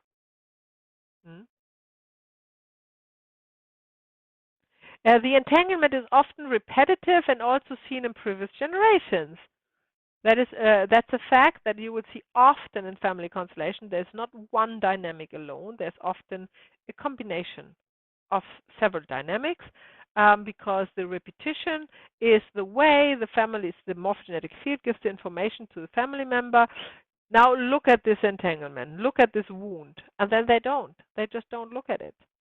So next generation are born, next generation grows up, somebody of the descendant gets something, often the same problem or similar, and so the family system says again, look at it now, you look at it now. And he won't, and then the next generation comes, and so forth, until somebody has enough love for the whole family system to go through the pain of this trauma. And this having enough love is also often having the most suffering. That comes often hand in hand. If you work with disabled children or even adults, you think, oh they must suffering so much. They can't live a full life. They don't have the bodily ability to express themselves and walk and go whatever, traveling and so forth. But then you also feel enormous love emitting from them, right? So great suffering and great love goes often hand in hand. So the one who is suffering enough and has enough love is the one who will come to a family constellation. And then the whole family system is doing, yay, finally, after all these generations. If it is the destiny of a family member to be entangled, right, which is often chosen before this destiny, the soul chooses often before it gives birth to a body. So it's often already determined that it comes with this contract, if you will, to serve the family system and reveal it eventually. With a deep unconscious love of one family member to the excluded one, that is what makes the way for the healing movement of the soul. That is what you will see in the family constellation. That is actually the healing movement, and it can only happen with this love present. The collective conscience has boundaries, as has the personal conscience. It includes only family members of the first orders of love and excludes all others. This is why we can't work outside of the orders of love, of the first order of love. And the collective conscience is also only covering this. The collective conscience rules over the personal conscience, so it's kind of outruling it if there's a conflict. The personal conscience tells a family, that's an example, the personal conscience tells a family member to do something because it feels right, conditioning, i.e. making a child want to atone for the sins of the parent, because that's what children do in the family. But the collective consciousness is not tolerating this behavior because it's a violation of the second order of love, which we learn tomorrow, who comes first, and overrules the personal consciousness by creating an entanglement. That's the system. That's how it works. Now we talk briefly about the conscience of the spirit. It's a translation from German. It's Botanical calls that den Geist. It's translated to English to spirit or spirit mind, if you want. Yeah. This has nothing to do with spirits at all. Yeah. So it is just the higher conscience or the higher soul, if you will, the higher self. The spirit conscience rules above the personal and collective conscience. It unites both and dissolves their boundaries as well, because of course the conscience of the spirit has no boundaries. This conscience has no boundaries, no judgment, no good or bad, doesn't exclude anybody or anything. So now you already get the gist that this is where we heal. We are healing in and with the conscience of the spirit, if you will. Kerstin. Could you also say, instead of spirit conscience, could you also call it the soul's conscience? No, the soul is something else. The soul is what? No, the source. The source. no, Sorry, not the not source. the soul, the source. Yeah, maybe. Yeah. Yeah. I think you could definitely. Sorry, I thought you said soul. Yeah, the source we could use it. Yeah, or God, or whatever terminology you prefer. Its role is to unite whatever needs unity. Let the love flow wherever it is interrupted, is creative, and it's love itself. So it is the source, basically, because that's where love comes from. One can experience this conscience in the same way as a personal conscience, with a feeling of belonging, content, guidance, and harmony, but in a state of freedom and not suffering. That's the difference. So the feeling is not an underlying suffering, like you have to pay for it. It is freedom. And then you know, this is love from the source, coming from the source, not with attachments, like it would otherwise be. No feelings of guilt or innocence are present in this kind of conscience. Peace, tranquility, and guidance is felt. It is felt to be in the place where no problems are to be solved as well. The conscience of the spirit is accepting everything as it is, acknowledging what is, without the wish to change anything, in the conviction that the orders of love will find their way to heal the family wound, inevitably. How to access this conscience? I'm citing Norbert Hellinger, to allow the personal and collective consciousness to dissolve into it. That is the way and the destiny of the new family constellation. That's what he says. And this is the state the facilitator is in. And this is why we love to facilitate, because it takes you to a higher conscience. And you feel this freedom, and you feel this everything is fine. And nobody needs anything, and nobody is suffering. They are all in the right place at the right time, right now. Right? This is this feeling. Of course, when you're beginning, you're struggling, and I don't expect you to feel that in your first practice workshop.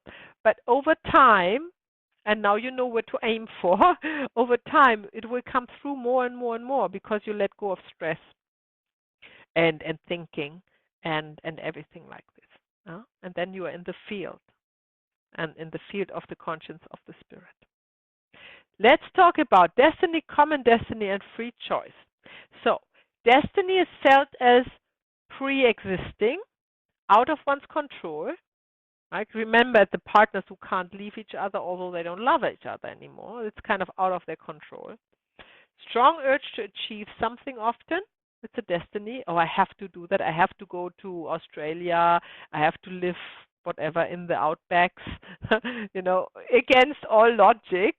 That's an urge that is most likely a destiny, because there's something to be experienced that you just don't know yet, and this is why you got the urge, that it brings you there. Supported by a good personal conscience or a good collective conscience, so something is supporting you to go there. Common destiny is the destiny of the whole family system, so a family system also has a destiny. It's not that we see that in the family constellation. I just put it here to round it up, so just you know that. We normally don't see a destiny of a family system because we are focusing on the members of the family system. But you never know. Maybe there's always a first time.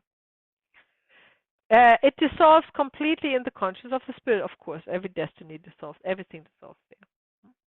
Has no value there. So what about free choice?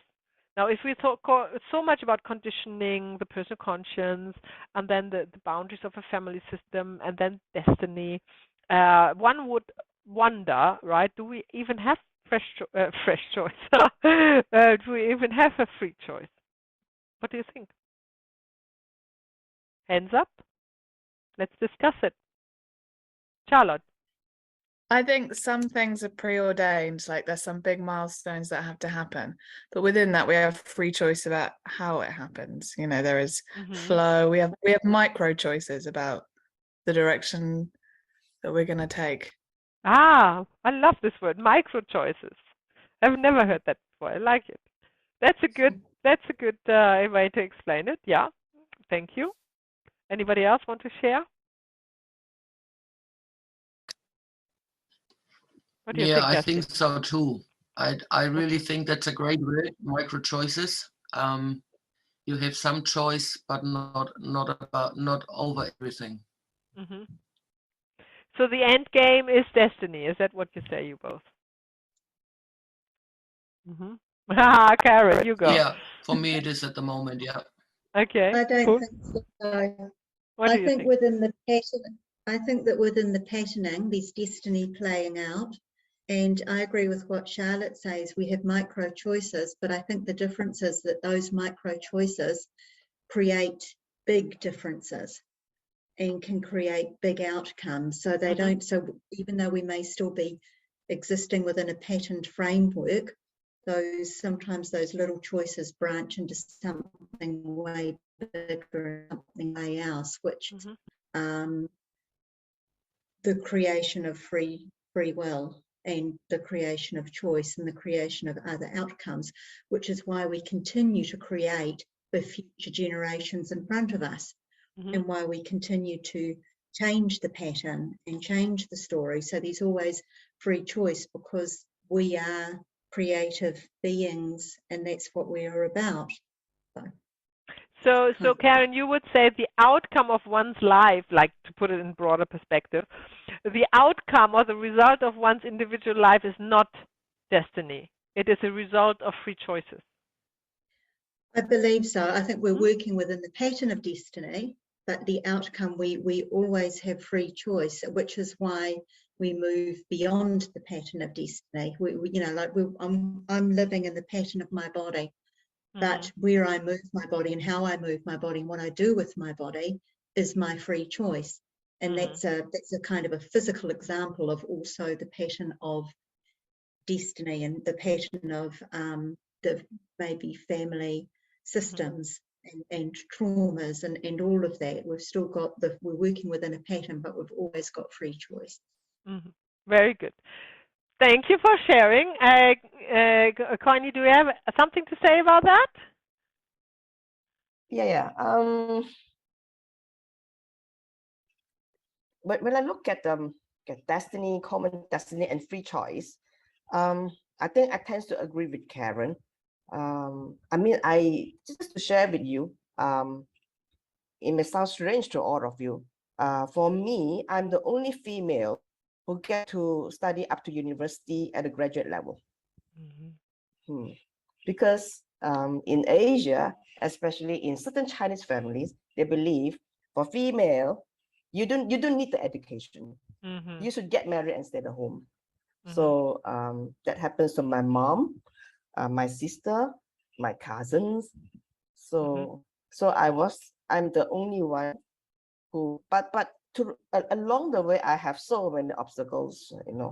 They stop paying fees. They say you figure out on your own. So if I tend to agree with Karen, but along the way I feel there's this trajectory in my life. So I have to ask you, Connie. I want to follow the free choice, and that is one of the reasons I'm here taking this course. I want to figure out could be also destiny, or could be destiny too. So I have one question. Do you think that becoming the first female of your family system to be educated and therefore free, right? Free from male dominance, obviously. Yeah, I'm Is 44. this, hang on, is this your free choice or is it destiny? I don't know. Yeah, I don't know neither. I think there is an element of free choice playing. Yeah. Definitely. You have the feeling. I didn't get to go to university. I never attended any university on a full-time basis. I told you I'm an engineer. I got chartered somehow. So I went to Middle East to pick up design. So I finished secondary school, and then I ended up with a construction company. I told you I'm a structural engineer. And then I worked at the field here. Then I don't know what I was doing, and then I got an opportunity. I went east, stayed there for a couple of years. So then I picked up a design. I get to Oh, you are cutting out. We can't hear you correctly. We can't hear you clearly. What about now? Something's cutting out. Anyhow, that's all good. So I got my answer from you, Coiny, until your internet goes better. I got your answer. You feel there's free will, and Karen wanted to say something to that. Sorry, Maya. I was just going to ask the question, what is destiny? Because we can also extend it. If we believe in destiny, then do we believe that, like that's as a soul, we chose this life, which actually compels us to destiny, but in fact compels us to free will? That's a good point, and I wanted actually to go to that, Karen, because there is both. There is free choice and destiny, but the free choice comes before birth. So you are choosing to a certain degree your journey that you then experience as destiny. Because once you're on your journey, there is not much free choice. You might think you have a lot of free choice, but if you haven't created free choice in a higher realm, it is very unlikely that you get it here, right? That's interesting. So I'm glad we came that far and deep to just get a little bit feeling for where we're dealing with. However, when we work in Module 4, you will see the free choice that you think you have before you are born is limited. So it's not that free. It's within some boundaries. Yeah. So free choice, I would say, does not exist until you fully understand and have all the wisdom and the knowledge, I don't know how to say, of how the universe works, really. Yeah. And then you can overcome all boundaries, including boundaries of destiny. So, but it is great to keep on thinking about it, because I think that's a fantastic topic to dwell on, and and think about it in your own life, in the life of the people you know, and what's at play there. So let's talk about guilt. Now, guilt is something that comes up all the time in family constellation, and it is a very important guide for us to show us some dynamics we want to work with. So guilt is not objective, right? As now we know, after all, talking about the conscience, it's a perspective. It is felt rather than detectable. Guilt depends on the conscience. So somebody has a good conscience and feels guilt, and somebody has a bad conscience and feels guilt, or vice versa. That's individual. I want to convey the new idea to you, if it's new to you, that while we are working with guilt, if we go on a higher conscience, we understand from that perspective that there is no guilt. Why is there no guilt? Because everything is destiny. How can it be guilt? Guilt is something that you are responsible for and that you are you have a choice. You have a free choice to do A or B. Yeah? And when you do B, then you feel guilty because you could have done A, but you didn't. You choose B. And the outcome is something you feel guilty about, right? You can follow me? Okay. Now, if we now know we never had the choice between A and B, like this what did you call it? Micro freedom. Yeah? That there was no real choice, no big choice, no big free choice to even go A because it was destined to go B, right? Then we understand from a higher perspective that in truth there is no guilt. So when we are working with guilt in the family system, we are observing it as a tool that guides us to a certain dynamic, but we are not buying into it. Yeah, we are not believing it. Yes, we see it; it's there. That's obvious, but it's not what we're working with. We don't want them to feel no guilt because the guilt is it's not real. Hmm? And this is often really difficult to grasp, but you don't need to grasp it right now.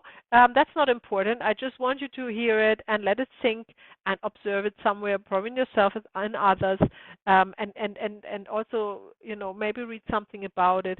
That is a very interesting topic as well, what guilt is and if it really exists or not. When we are in module 4 and we talk about the frequency of emotions, you will also see that guilt is not an emotion that anybody can live with anyhow. So the guilt is not actually there for several reasons. It's always disguised as something else. So the guilt most often is fear or sadness or aggression, something. But it's very, very unlikely that you see the guilt in day-to-day life as an emotion in somebody. But in family constellation, it comes out because it's an innermost soul. It's the lowest vibration of the soul. Yeah, and that is normally what causes a family wound that is, transferred through generations because it has such a great impact on the family system. What do you think about divine intervention? Does this exist? Now we have free choice, we have destiny, we have guilt. What is about divine intervention? Can it change anything, everything at any time? Any opinions? Charlotte, you go. Well, yes, but only that which was predetermined in the first place. So we Okay. think it's divinely intervening, but it was always going to happen then. So you think it's a perception? Well, actually, in my own life, I believe there is divine intervention, but that's because I still believe that I've got free choice, even though I don't. Okay. So, I don't know. So what is about this? What is about this story? So sometimes hear that somebody's in a severe accident and everybody is around badly damaged or even dead, and somebody goes out completely uninjured, other than a shock. Oh, right. Yeah, it was divine intervention because you've got to stay here to do your destiny. Yeah. Okay, that's good. Yeah, it wasn't your time, right? Yeah. So there was that you've been in this accident was probably not a mistake, but it was a misunderstanding somewhere. That you've been involved into that, right? So you've been taken out this situation. Is that pretty much how that feels, right? So yes, I think divine intervention is very close to destiny, but there are some true divine interventions possible. So there's always, remember, there's a rule and then there's the exemption. So we cannot rule it completely out. Yeah. Guilt is an emotion programmed before year 7. Remember what we talked about, the personal conscience, yeah? Due to the collective conscience or learned by authorities, i.e. the church, right? So it's either programmed by the parents, that's what I wanted to say, or programmed by the family, collective conscience, or learned by authorities. the church. So there is a saying, I don't know who said that, Churchill or somebody else, I forget it. Give me your child for the first 7 years and I give you the man. Yeah? That's it. Done. Whatever. Hmm? Whatever happens in the first 7 years is what the adult person is. Of course, that's very simplified, and I don't subscribe to that in total. I think everything can be changed, because if it's in your destiny to heal, then you find the way out of that. Yeah. So you're not trapped there. Definitely not. Mm. And I think also that everybody who comes to this healing modality is also very far already on the journey, either as a facilitator or the trainee or a client or a representative in a family constellation. This is not a modality people start with when they're on the search. This is a modality where people are already have stepped out of a lot of other boundaries and encumbrances, right?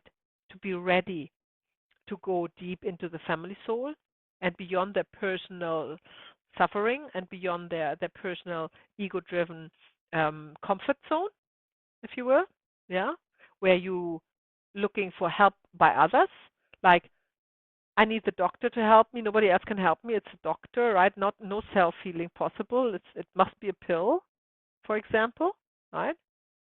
So if you're stepping beyond that and you understand that, yes, there is destiny, but you are here, you feel this urge to heal family wounds and to evolve and to step out of boundaries and of programming and all of this, and to learn something new and to heal something on a deep level, you have already stepped out, because other people wouldn't even think of that, not remotely, yeah, to do that. The emotion of guilt is the source of suffering, of course, and this is why it comes up in the family constellation. Yeah, so we need to look there. Not in every dynamic. So we will go through that. It's not always guilt, but it's a very important way shower in our work that we find the guilt.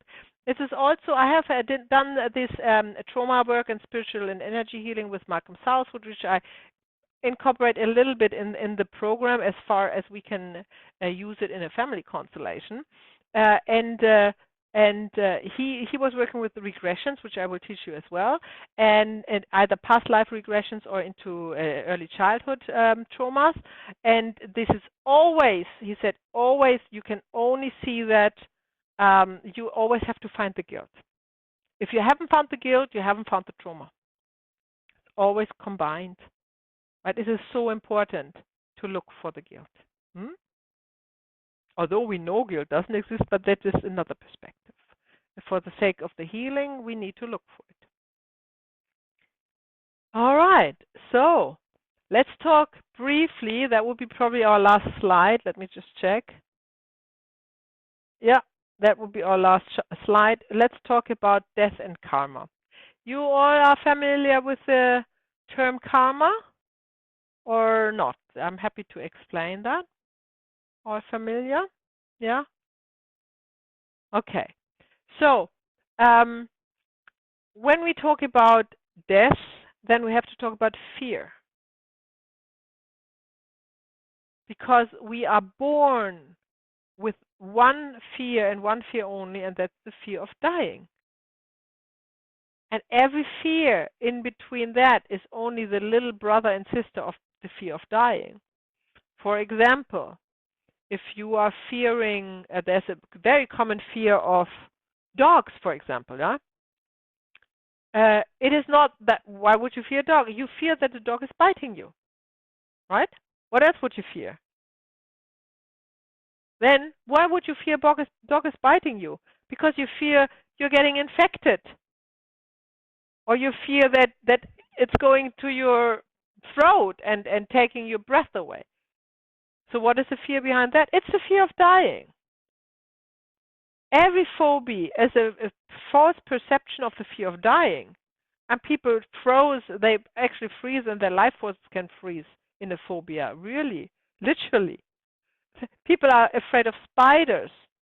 Yeah, can you die from spiders? No, but it's a perceived fear that weirdly they can do something that somebody dies from. The fear of height is not the fear to look down, it's the fear of falling down and dying. That's the fear of height. Yeah. So every fear, and that's also something brilliant to ponder about, is in the end, if you track it down without any excuses, go back, it's the fear of dying. So when the fear is overcome, the fear, any kind of fear, death is also overcome. Because if there is no fear of dying, there is no death. Because the only thing that dies is the person that fears. You understand that? The logic? Or is it too late for that? So once you understand, once you are fearless, you also don't fear death, because you know you are transcending death. You know, you're changing energies. The soul moves on to the journey, so there's nothing to fear. And then you don't fear dogs, you don't fear spiders, you don't fear heights. There's no fear. And that is a beautiful state of being. And that will also so coming from the state of no fear is obviously the absolute best state also for the work of healing others. Yeah, because you are not fearing for them neither. No, and if there's like a fear for them as well, that they are unsafe or they can take whatever, they can have side effects, whatever fear it is, right? Then you're not completely open to the field, right? It's always restricted a little bit, but without any fear, everything can happen. Literally everything can happen. So you're open and you're widening the field, wide open. Yeah. So ponder on that. Find your fear. That's a little bit of a homework for this weekend. See if you can find what you're fearing, whatever it is. Just be honest with yourself. You don't need to tell anybody else.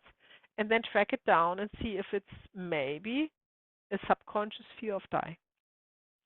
And we will go through the death in, I'm not quite sure, later on in the program. And we will have some exercise about it. And you will have some very aha moments, I think, with it then. And it will all bring you to the state of less fear, eventually no fear, which is the best state to live in, not only to work in, not only to facilitate constellations. It's really the best state to live in. Then death and karma. So now we don't have fear anymore. We don't fear the death anymore. What is with these people who believe that karma is sending you back to as a revenge, kind of, you know, for something you have done in this lifetime? Is this what you heard about karma? Bad karma? Something like that? So when we are talking about karma here, we are talking about the simple translation of the Sanskrit word into cause and effect. So on the soul level, yes, there is a cause and effect. That's like a universal law. You know, you set a cause and then there is an effect, but it's not good or bad. It's no punishment involved or no luck. It's just simply a cause and effect. So when you cause, so on the soul journey, if you cause suffering to somebody in this lifetime, to remember third order of love, you have to balance it out. You come back and you are on the other side of the equation. To experience the same, and then you can move on. That's karma. That's all there is. So there is nothing good or bad in karma. It's just a universal law of the soul journey. That's all there is. And you need, for this law to appear, you need to shed the physical body and allow another body that you can have different experiences with. That's all there is, right? And if that is not taking the fear of death away, then I don't know what. Right? Okay. So we are very good in time, spot on. I would like you to prepare for tomorrow with a photo of your mother and father. So please look for a photo of your mother or father, if you can singular, so here's your mother, here's your father, or you have it together. It is good if you have an old-fashioned paper photo, but if you have one on your iPhone or one of your phone or one of your computer, that's equally good. We can share that on the screen so we all can see it and see your mother and father, and welcome them to our training. Okay? Any questions? I don't have a photo of my father. How's that? Yeah. How did that happen? He leaves us when I was 1 year old. I don't have a photo. Okay. That's good. Yeah. We will imagine him. Okay. Maybe, Courtney, I don't know whether you want to do that, but maybe you do like an intuitive drawing. It doesn't need to look like a person, but an intuitive drawing when you think of your father, and we take that as a surrogate for a photo. I'll try. Up to you. You don't need to, but okay. Or something that reminds you when you think of your father, like if you a picture of a flower or a picture of whatever, a skyscraper. I don't know what can possibly come up, but you could also look for a photo on the internet of that. Just something that connects you to your father emotionally. Okay. Anything else? Any remarks? Any last question? Anything? You're good? All good, thank you. Awesome. Right, I see you tomorrow at the same time with a photo or a depicturing of your mother and your father. Thank Thanks. you. Thank you so Thank much. you very much. Thank Have a you. good Bye-bye. evening. Yeah. Good day. Good night. Bye. Bye, Mario. Bye.